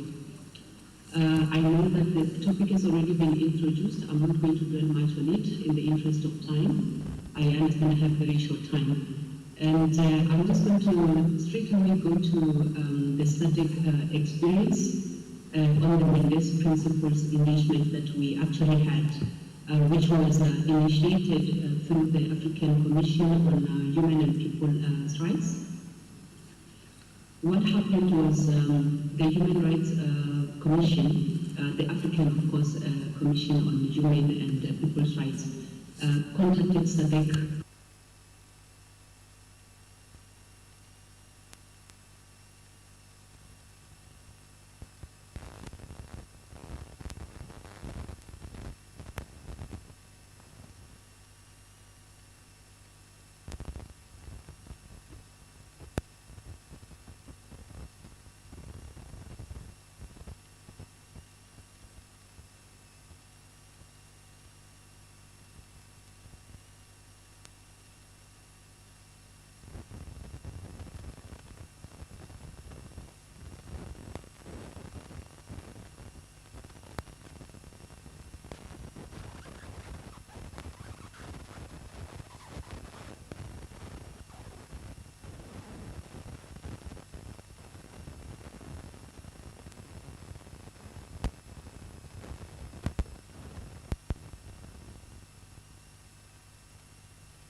Merci beaucoup.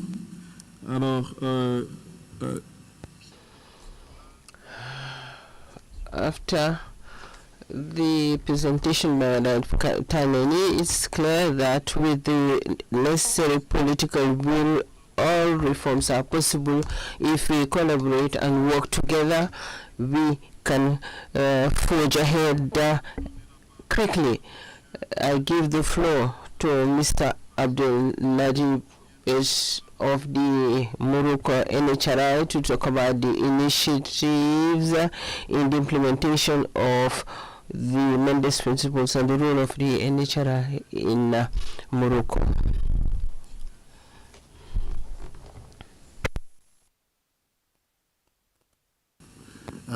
I'm honored to speak today on behalf of the National Human Rights Council of Morocco to discuss the implementation of the Mendes principles at the national level and our institution's approach in this regard.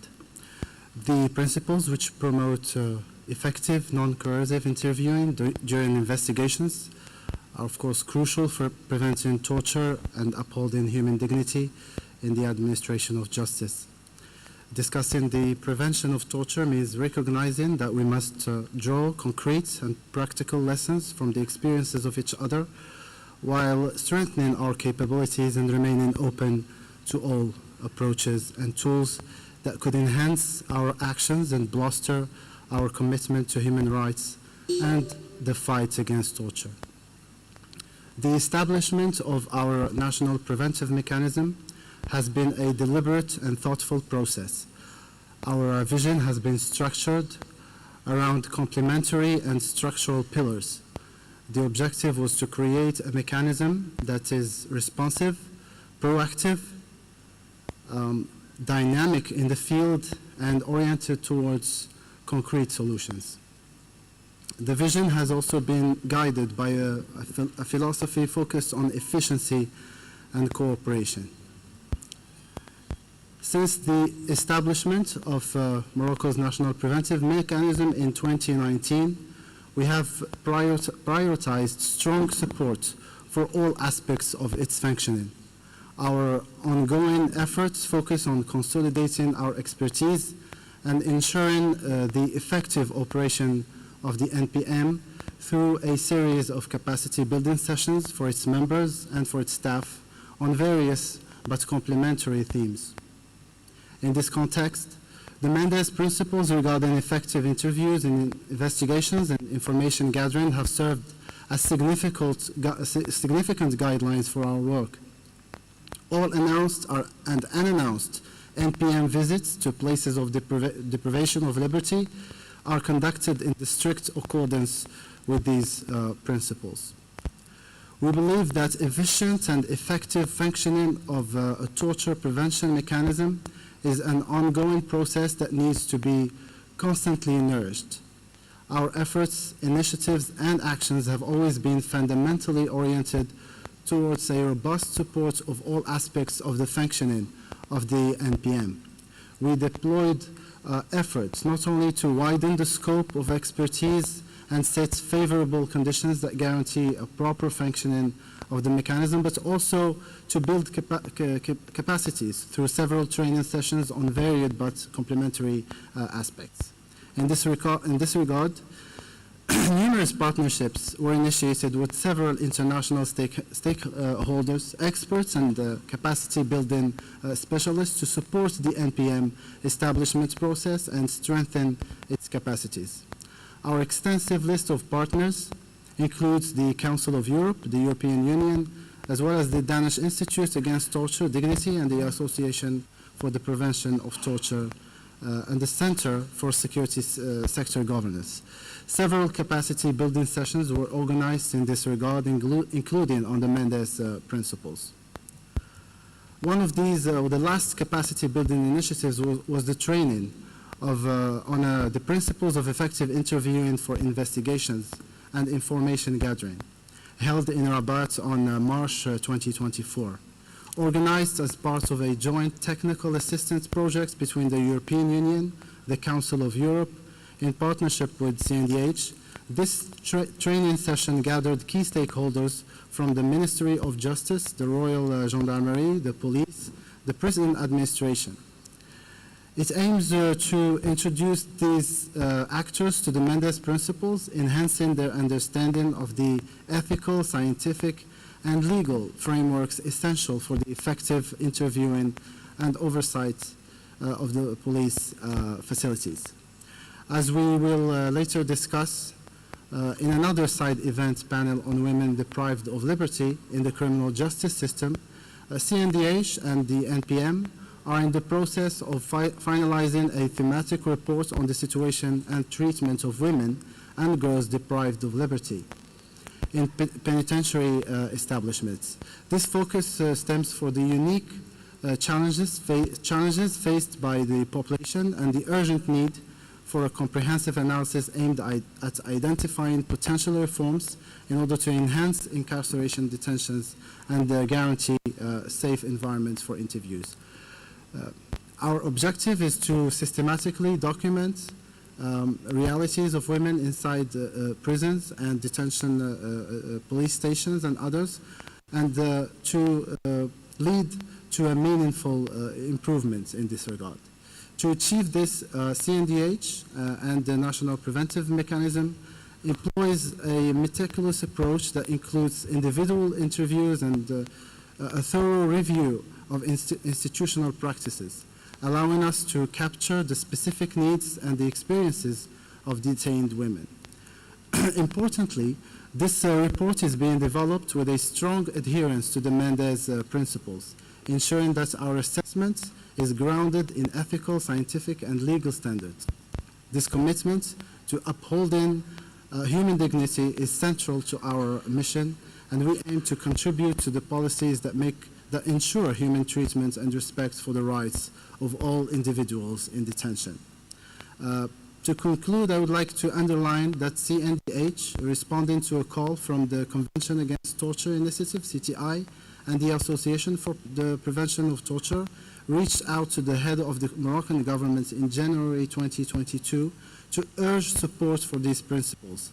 This initiative reflects the importance we attach to the promotion and application, as we consider them vital tools for enhancing the protection of human rights and ensuring fair and equitable investigations. Thank you. Merci beaucoup, Monsieur Abdelhadim, et merci d'avoir surtout souligné le travail important que fait l'INDH du Maroc autour des femmes privées de liberté, comme nous l'avons souligné tout à l'heure, sur cette importance de prendre en compte les questions des personnes en situation de vulnérabilité. Donc, je pense que nous allons rapidement passer à la partie interactive. Je ne sais pas si des personnes se sont inscrites pour intervenir. And to take the floor, otherwise, I believe that we will give the floor to the members of the panel so that they can give their closing remarks. Chantet, I give you the floor to quickly conclude.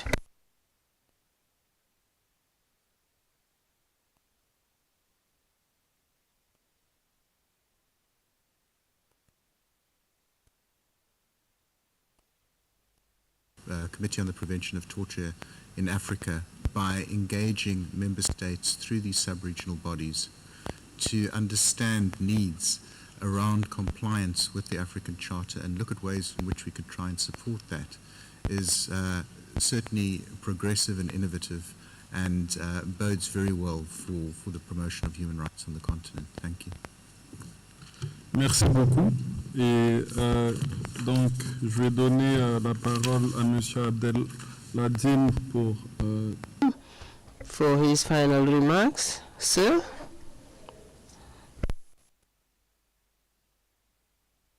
Stress the importance of partnerships and cooperation. This has proved to be a very effective approach in our experience, and so we do urge for enhancing and reinforcing cooperation and partnerships on a national, regional, and international level. Another thing is the importance of exchanging experiences and best practices, and in CNDH we strongly believe in that through the variant instrument that exists as As an example, the national or the, the African Network for NPMs and other frameworks. And the CNDH is, of course, committed to continue working with other national human rights institutions to exchange information, experiences for the wide implementation of the Mendes principles and to help ensure human dignity and human rights are respected during interviewing and in all places of detention. Thank you. Merci beaucoup. Donc peut-être moi-même pour clôturer mes propos avant de donner à monsieur l'honorable commissaire Atem pour clôturer ce panel, je pense que this panel, I believe that it's important, as Madam Chaya recalled, this rule of law as it relates to the Mendes principles. So rule of law is strengthening the trust of the populations in the states and in their institutions. We have professional security services so that each citizen who is summoned for investigations or interviews would not come nervous or scared. People who are summoned to come and act as witnesses, sometimes they arrive at the police station in fear. So therefore anybody can be faced with this situation, and therefore there need to be professional and efficient interview systems in order to garner information from the people who are summoned. I would like to conclude here and give the floor to Commissioner Hatem.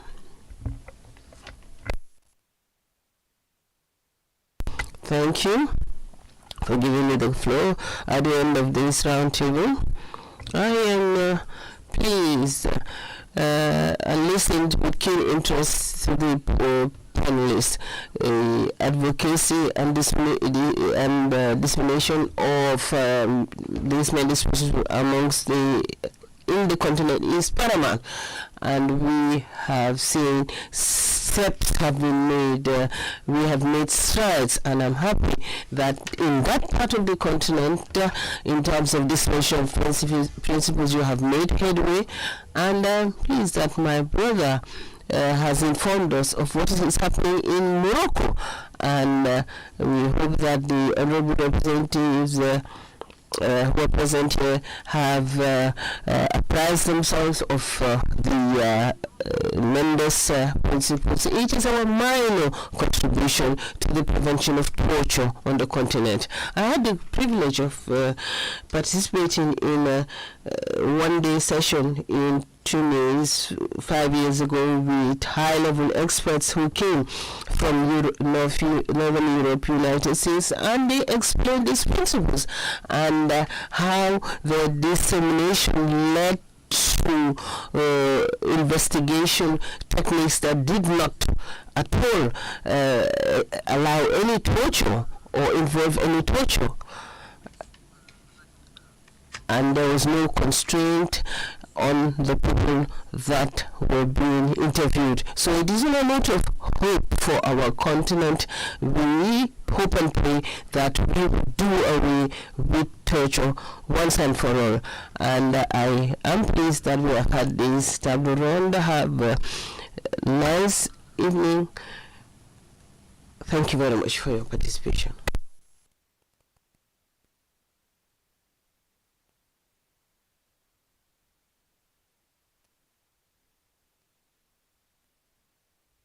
A very important panel that focuses on the prevention of torture, which is one of the violations for which there is no justification, there is no exception, and if there is a right, that is absolute. It is the right to not to be tortured and to be free from torture. We thank the panel for using the members' principle as a very important avenue for advancing this important right to be free from torture at all times.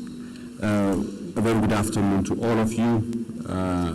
I have stepped in on behalf of the chair for the remainder of this afternoon's session before we break for the day.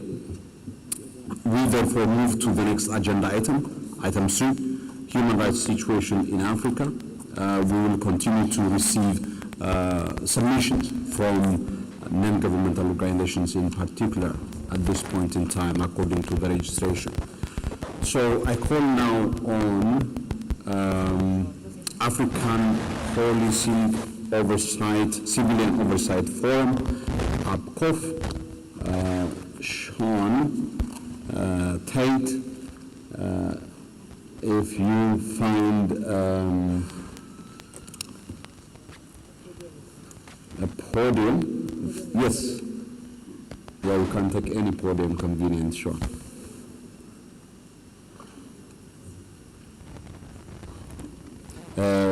As Sean prepares, just to let you know that, next would be Dignity International. Dignity International, please prepare yourself. Sean, you have the floor. You have 5 minutes, please. Thank you. Thank you very much, sir. The African Policing Civilian Oversight Forum welcomes the opportunity to make a statement on human rights situations in Africa. Our statement focuses on issues of pretrial detention and the need for African states to renew their commitment to implementing the Commission's Luanda guidelines on conditions of arrest, police custody and pretrial detention in Africa. Prisons across Africa experience severe overcrowding.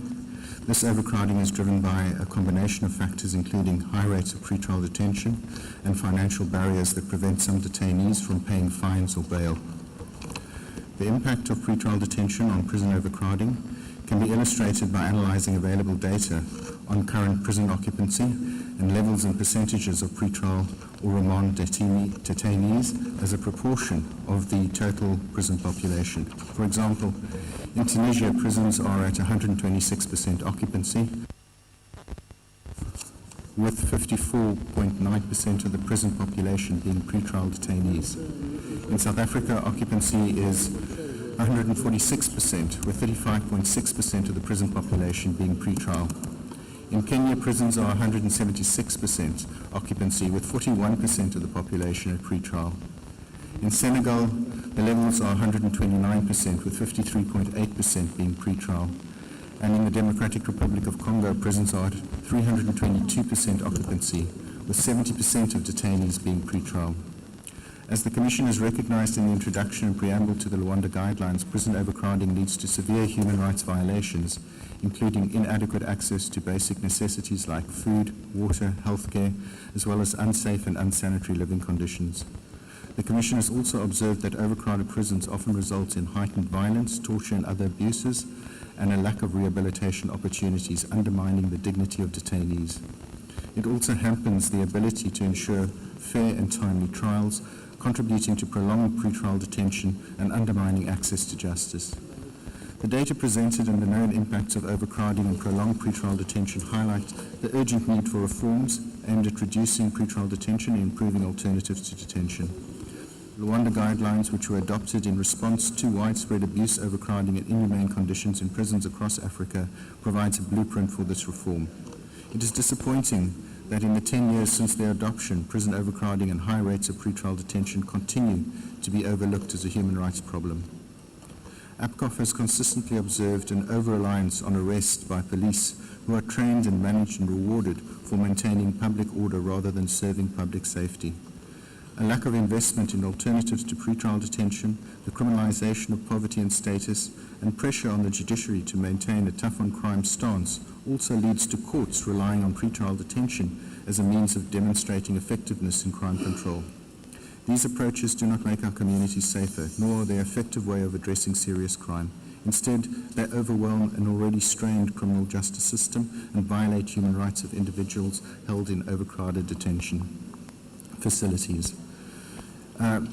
Commission Commissioners, on the occasion of the 10th anniversary of the Luanda Guidelines, we urge the Commission to renew its focus on promoting and protecting human rights of people during criminal justice process, focusing specifically on reducing unnecessary use of arrest, police custody, and pretrial detention.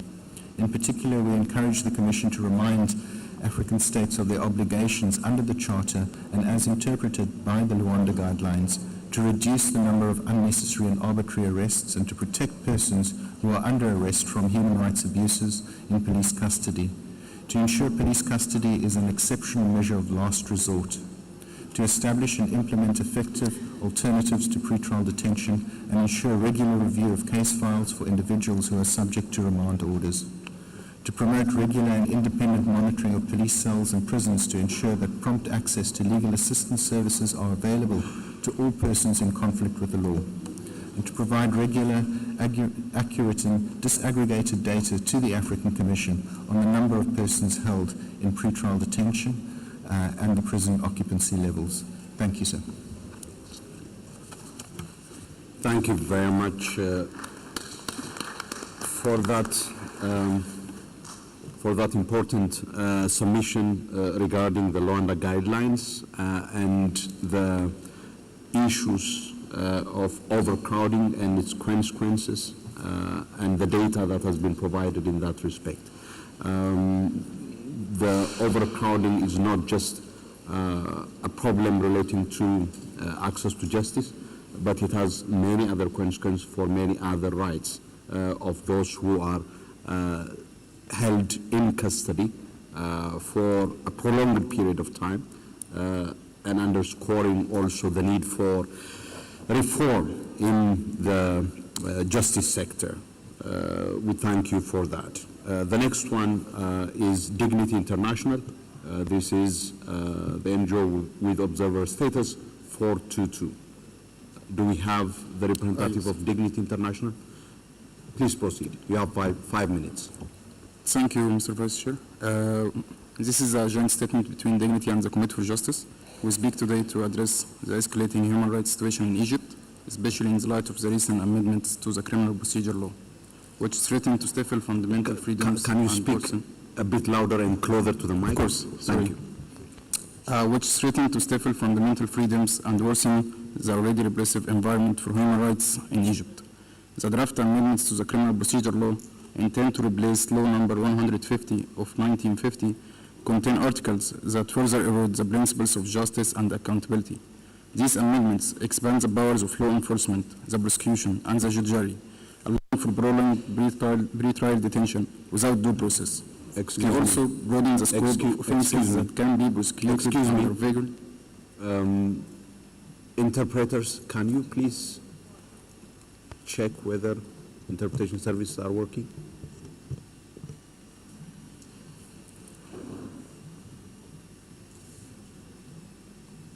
Interpreters, please.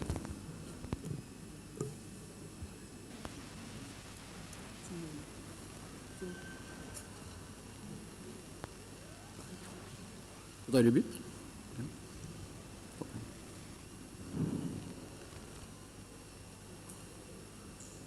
Colleagues in the interpretation booth.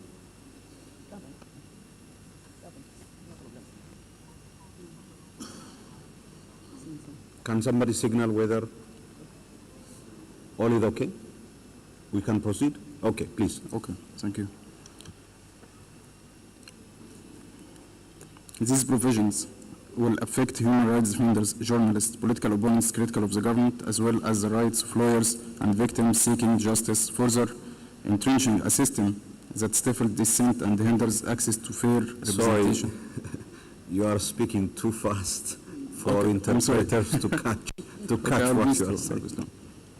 These provisions will affect human rights defenders, journalists, political opponents critical of the government, as well as the rights of lawyers and victims seeking justice, further entrenching a system that stifles dissent and hinders access to fair legal representation and remedies.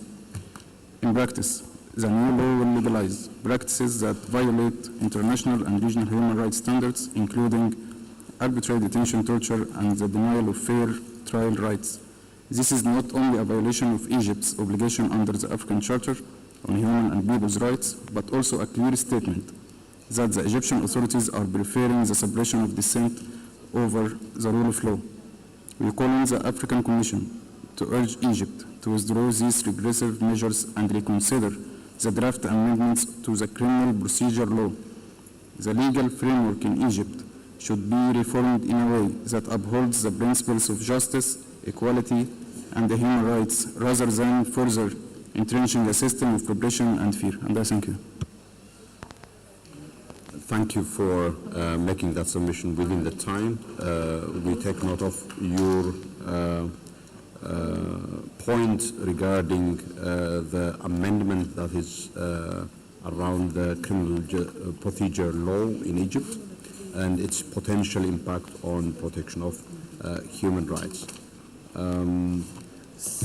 The country rapporteur for Egypt and, of course, the commissioner rapporteur for policing and access to justice would be taking note of for follow-up.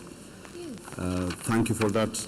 Next on the list is Independent Medical Legal Unit. This is the NGO with observer status 450. Do we have the representative of? Yes, madam. You have the floor, please. 5 minutes. Thank you. Thank you, Chair. IMLU, the Independent Medical Legal Unit, notes that a democratic society must not only tolerate but actively facilitate social participation and protests. IMLU has for the last 30 years actively operated on the premise that no matter the underlying cause of issues, individuals and groups must have the right to protest and it must be protected. Dissenting voices must be heard and they must be given space, both legally and physically, to do so.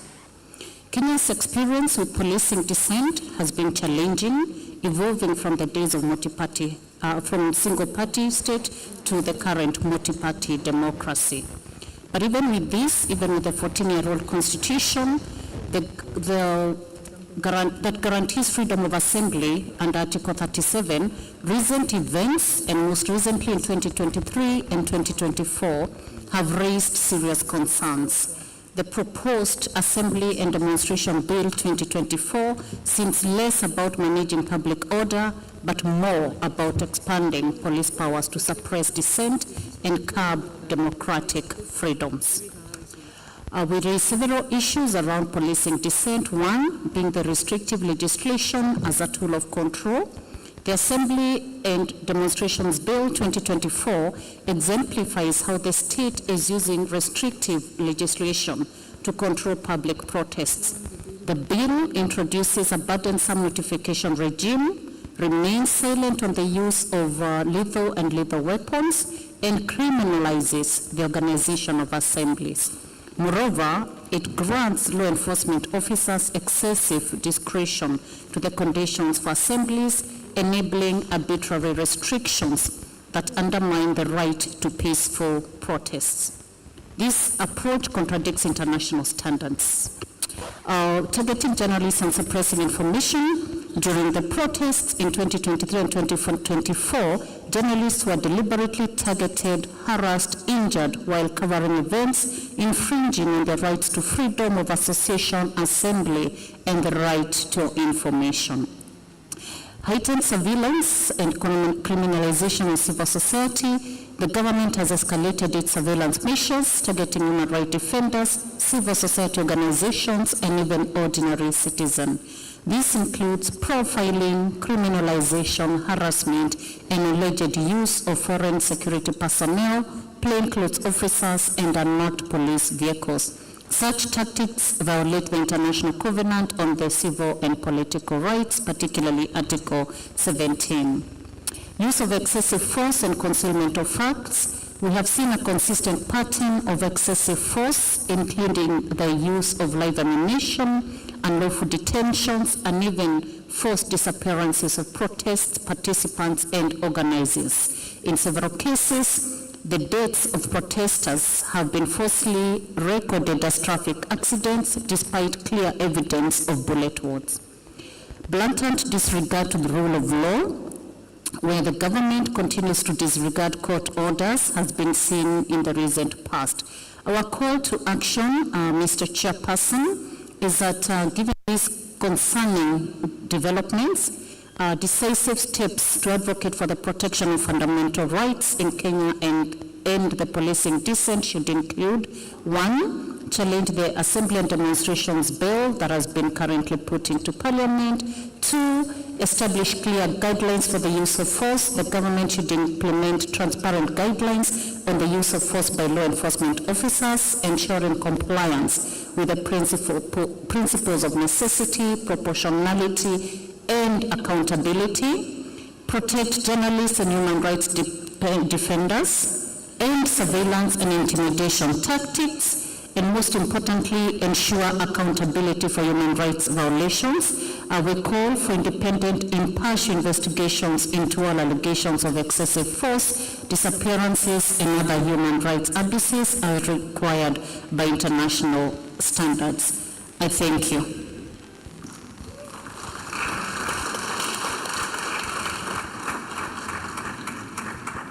Thank you, Independent Medical Legal Unit, on the submission around human rights issues relating to freedom of assembly and association, including the threat that you highlighted around the Assembly and Demonstration Bill of 2024, the reports of excessive use of force, attacks against journalists, and we take also note of the recommendations on how to deal with the issues raised in your submission.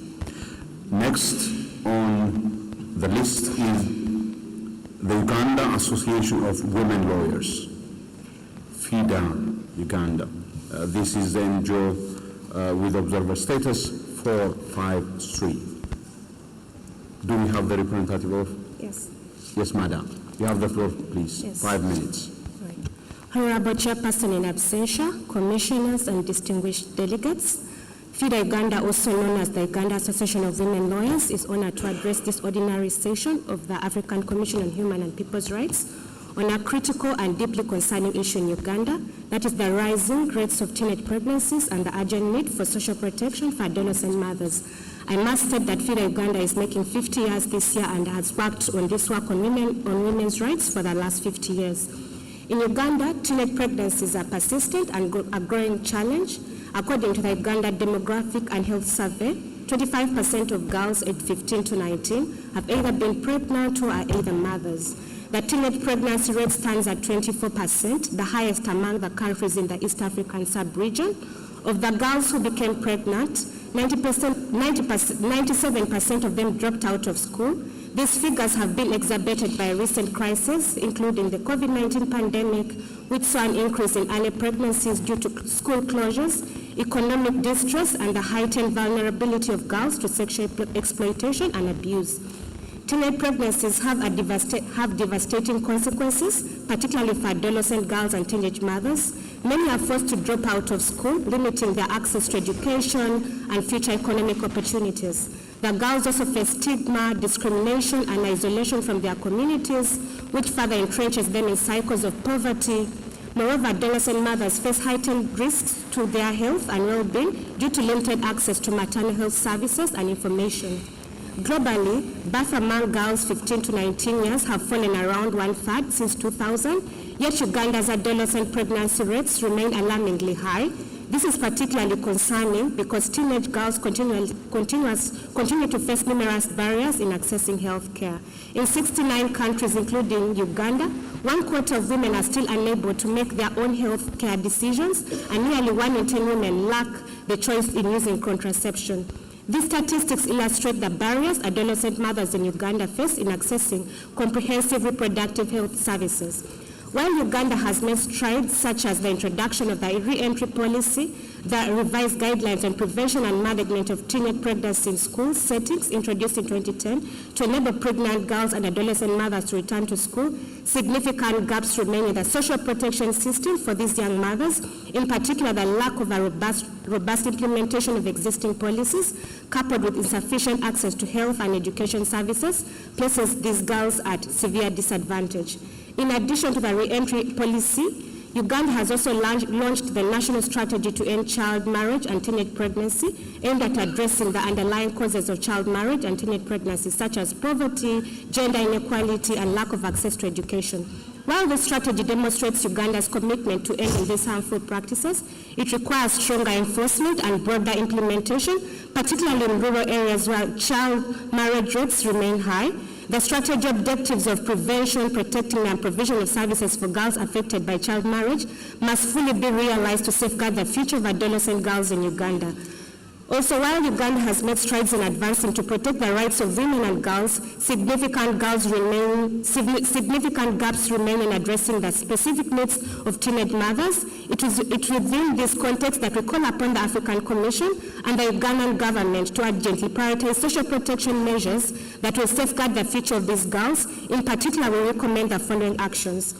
We call upon the Ugandan government to revise restrictive education policies that force pregnant girls to take long leaves from school, creating more flexible and inclusive pathways to education. Now in Uganda, when a girl gets pregnant, she takes around 1 year out of school. Encourage the government to enforce existing laws on gender-based violence and expedite the passage of the Sexual Offences Bill to protect our adolescent girls from exploitation and hold perpetrators accountable. Then we also ask the Commission to urge the government to expand access to sexual and reproductive health services for adolescent girls, especially in rural areas, to prevent teenage pregnancies and provide the necessary education resources. We also recommend targeted economic empowerment programs such as vocational training and access to microcredit to help adolescent mothers achieve economic independence and support themselves and their children. But also we advocate for the establishment of psychological support services, including counseling and mentorship to help adolescent mothers overcome stigma and integrate them to their communities. But most importantly, budgetary allocations to the same. Uganda is signatory to several key international and regional human rights instruments, including the African Charter on Human and People's Rights, the Maputo Protocol, and the Convention of the Rights of the Child, which guarantee the rights to education, health, and protection of women and girls. However, more needs to be done to translate these commitments into concrete action. We therefore call upon the Commission to urge Uganda to fully implement these obligations by establishing comprehensive social protection measures to address the unique needs of adolescent mothers. But importantly, Uganda needs to take strides on ending femicide of the same. Thank you so much for listening to me.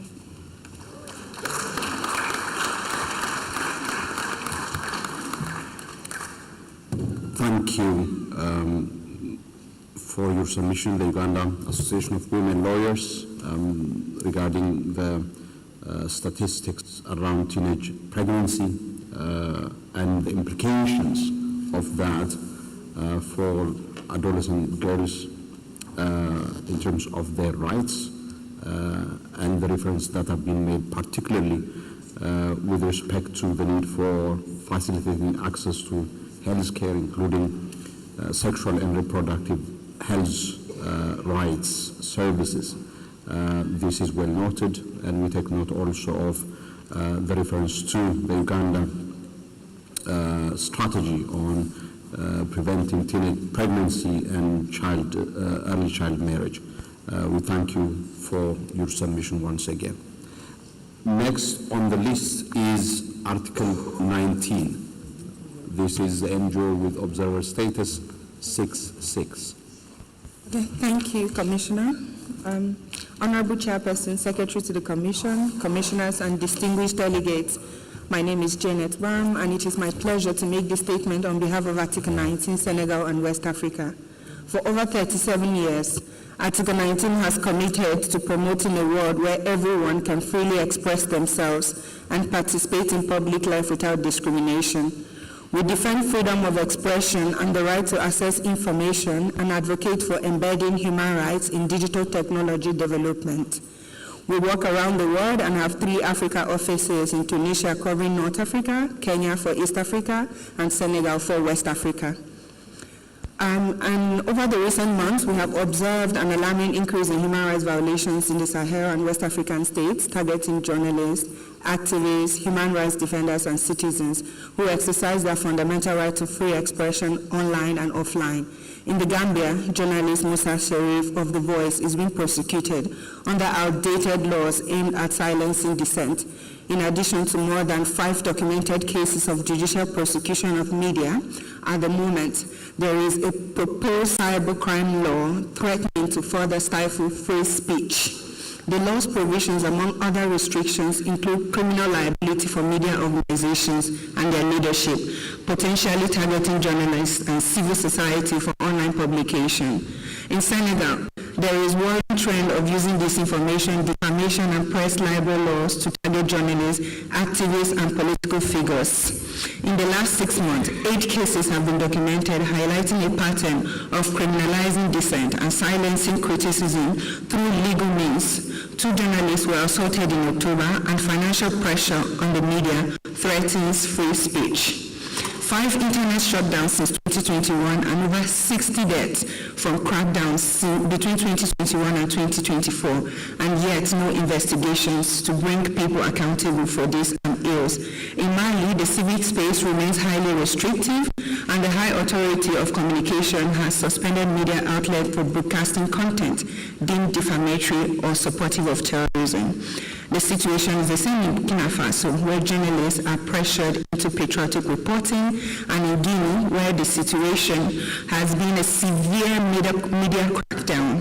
In May 2024, licenses for major outlets were revoked without justification, and journalists have been arrested and online platforms blocked, severely restricting free expression. It's the same situation in Niger with the crackdown on political and civic space, and where journalists face threats, arrests, kidnappings, and disappearances. Recent protests over the cost of living in Nigeria were met with violence, resulting in deaths and arrests. And the Cybercrime Act of 2015 continues to suppress free speech and target journalists despite being condemned by the ECOWAS Court. Finally, as we mark the 20th anniversary of the Special Mechanism of Freedom of Expression and Access to Information in Africa, Article 19 extends this call to action to you, Honorable Commissioners and colleagues, to address the escalating human rights violation in the Sahel states. We call for accountability through independent investigations into all abuses, particularly those targeting journalists, activists, and citizens exercising their right to free expression and peaceful protest. We also call for immediate reforms to laws that restrict free speech, ensuring that citizens, journalists, and civil society can speak without fear of reprisal in the Gambia, Senegal, Mali, Burkina Faso, Guinea, Niger, and Nigeria. Thank you.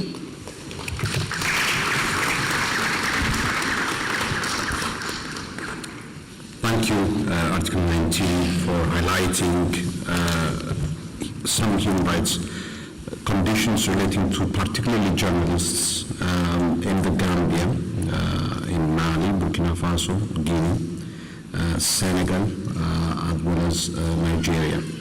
We take note of your recommendations regarding addressing human rights violations in the Sahel in the context of the ongoing conflict in that region. Next on the list is Pan-African Lawyers Union, PAN. This is the NGO with observer status 485. You have the floor, please, 5 minutes. Thank you. Thank you, Commissioner. All protocols observed. The Pan-African Lawyers Union, PALU, congratulates the African Commission on the successful commencement of its 81st ordinary session. We intend to use this time to draw attention to 3 human rights issues of concern. On the independence of the legal profession in Africa, we refer to Resolution 570-77 of 2023, which appoints a focal point on judicial independence in Africa, following our recommendation for the establishment of a special rapporteur on the independence of judges and lawyers during the 77th ordinary session. We express that although the said Resolution 570 defines that the mandate of the focal point includes that of the legal profession in Africa, interpretation has often been assumed to mean the judiciary only. Further, over the past year, we've noted several instances of reprisals taken judicially and administratively against practicing lawyers and bar associations in select African jurisdictions, further highlighting the need for protection specific to the legal profession in Africa. These incidents have led to a series of outcomes that seriously undermine the capacity of the legal profession to effectively play their role in defense of their respective constitutions and African human and people's rights. PALU therefore makes the following recommendations: that the African Commission amends the title of the focal point on judicial independence in Africa to include lawyers as a category for protection, develop African guidelines and standards on the independence of the legal profession in Africa, facilitate dialogue with international, regional, and national authorities, NHRIs, and its CSO partners for the development of strategies to minimize threats to the independence of the legal profession in Africa. Secondly, we submit on debt, tax, and illicit financial flows, IFFs.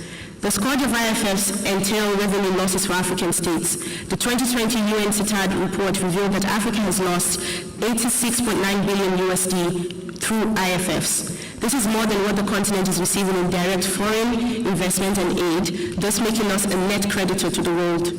IFFs manifest themselves through tax evasion, tax avoidance, aggressive tax planning by multinational corporations, unbeneficial tax incentives that are subject to abuse, and other unfair and harmful fiscal practices. PALU submits that human rights requires financial resources, and the deficit in public finance has curtailed much needed essential public service provision and infrastructure. The situation that results from poor debt management, increasing scale of IFFs, and failure to mobilize adequate tax revenues reduces the fiscal capacity for countries to adequately finance the socio-economic rights of their people. Thus, PALU recommends that the African Commission, 1, establish the position of the Special Rapporteur on debt, tax, and illicit financial flows, assess the impact of public debt, tax, illicit financial flows on the realization of socio-economic rights and financing the rights enshrined in the African Charter, and develop guiding principles, soft laws, and protocols that will deal with debt, tax, and IFFs to ensure the realization of socio-economic rights of the African people. Lastly, we submit on inaccurate and misleading state periodic reports. In accordance with Article 62 of the African Charter, member states are obliged to submit reports to the Commission every 2 years. In its part, as the Commission, pursuant to Article 45(1)(a), offers crucial recommendations to facilitate effective implementation of Charter rights. PALU expresses that notwithstanding this requirement, it is common occurrence for reporting states to disregard the recommendations of the Commission and or submit inaccurate or misleading reports. In this regard, PALU calls on the Commission to adopt a resolution to 1. Condemn all forms of inaccurate or misleading reports, urge member states to take the recommendation of the Commission seriously, and establish a focal point mandate to investigate the modalities of state response to the recommendations of the Commission. Since we have a few more minutes, or seconds rather. Thank you. Oh, out of time.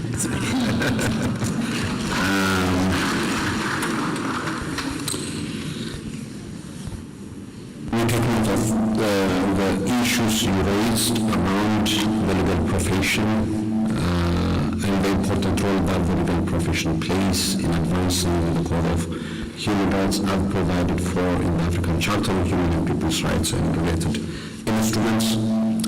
We also take note of your submission with respect to illicit financial flows and their implications for Africa and Africa's development and indeed human and people's rights.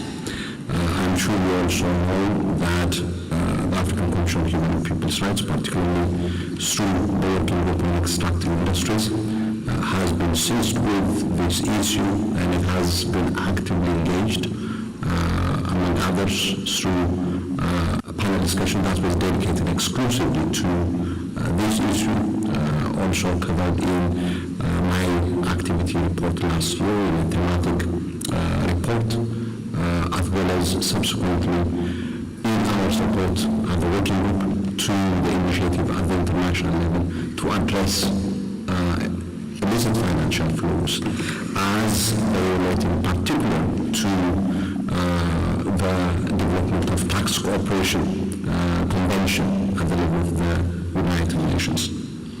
And I do hope that you would also, in your consideration of IFFs, take account of the work of the Commission, including its state reporting guidelines and principles on Articles 21 and 24 of the Charter, which actually outline in detail the kind of measures that will to be taken at national level in order to address the scourge of illicit financial flows, and it is through advancing those works that we can be able to fill the gap in the regulatory and legal region in order to effectively manage our resources. Next on the list is CDFDH. This is the NGO with observer status 525. Merci. You have the floor, Honorable Commissioners, distinguished members of the various delegations, ladies and gentlemen, the Documentation Center on Human Rights, CDDH, and the Togolese Media Observatory, through me, would like to thank you for giving me the opportunity to make this statement. In Togo, as in elsewhere, the enjoyment of human rights remains a broad work in progress, and we want to first of all commend all the actors involved and mobilized to advance human rights in our country, including state actors. However, despite their efforts, we remain deeply concerned about the shrinking of civic space in our country. In reality, freedom of expression and press freedom continue to face restrictions. It must be noted that despite the numerous recommendations of national and international mechanisms and regional international mechanisms, especially the Commission, the legal and operational framework of Togo include provisions that do not conform to the guiding rights of the Commission and international standards. Yes, the press code does not deprive freedom of expression since 2004, but is often circumvented, especially when it's about publication made through internet, and often, especially in criticisms of authorities. In November 2023 and August 2024, we've documented 5 cases of arrest, detention, and trials involving journalists, activists, and citizens due to their statements on social network. The context of the shrinking of the civil space has been worsened during the process of change constitutional amendment, which was contested by part of the political class, civil society, and opinion leaders in April and May this year. And we further also welcome the communique issued by the Commission following the measures adopted by the authorities to restrict freedom of demonstration. And despite the call for the improvement in the situation, it has not improved. The Reporters Without Borders report shows that within the country jumped from 57 to 103rd place in press freedom rankings of the body. The restriction of freedom of expression creates a climate of fear for media and press actors, human rights defenders, and opinion leaders, and the citizens in particular. And we want to draw the attention to the fact that the youth and women are particularly affected by these restrictions, which make it difficult for them to participate in public debate. And in limiting their participation, the restrictions also exacerbate existing inequalities and promote or fuels disinformation. Honorable Commissioners, in the light of this situation, we would like to request that the following recommendations should be made to our state to adopt the national legislation to comply with international standards in order to respect freedom of opinion, including on social media, and also uphold the independence of the press, and also prioritize non-custodial sentences in the events of expression of freedom of expression and give a judicial effect to procedures that are ongoing against journalists whilst guaranteeing their right to fair trial. And finally, to reinforce the inclusion of youth and women and vulnerable groups in public debate by promoting contradictory debate. Honorable Commissioner, thank you. Very much for your submission regarding the state of human rights with relates to Togo in particular, affecting specific set of rights, including the shrinking civic space, the alleged arbitrary arrest, and particularly targeting freedom of expression, including journalists. We thank you for that, and we take note for follow-up. I do hope that as we make submissions and interventions, we also pay particular attention to the socio-economic rights of people as well. We often focus on civil and political rights in our interventions. I thought that it's worth reflecting, as you prepare for intervention, that you also really pay attention to the socio-economic deprivation that many of our brothers and sisters suffer from. With that, we end the consideration of agenda item 3 on the situation of human rights, and that brings us to the end of today's proceedings. I give the floor now to the Secretary of the Commission for final announcement. Thank you very much, Chair.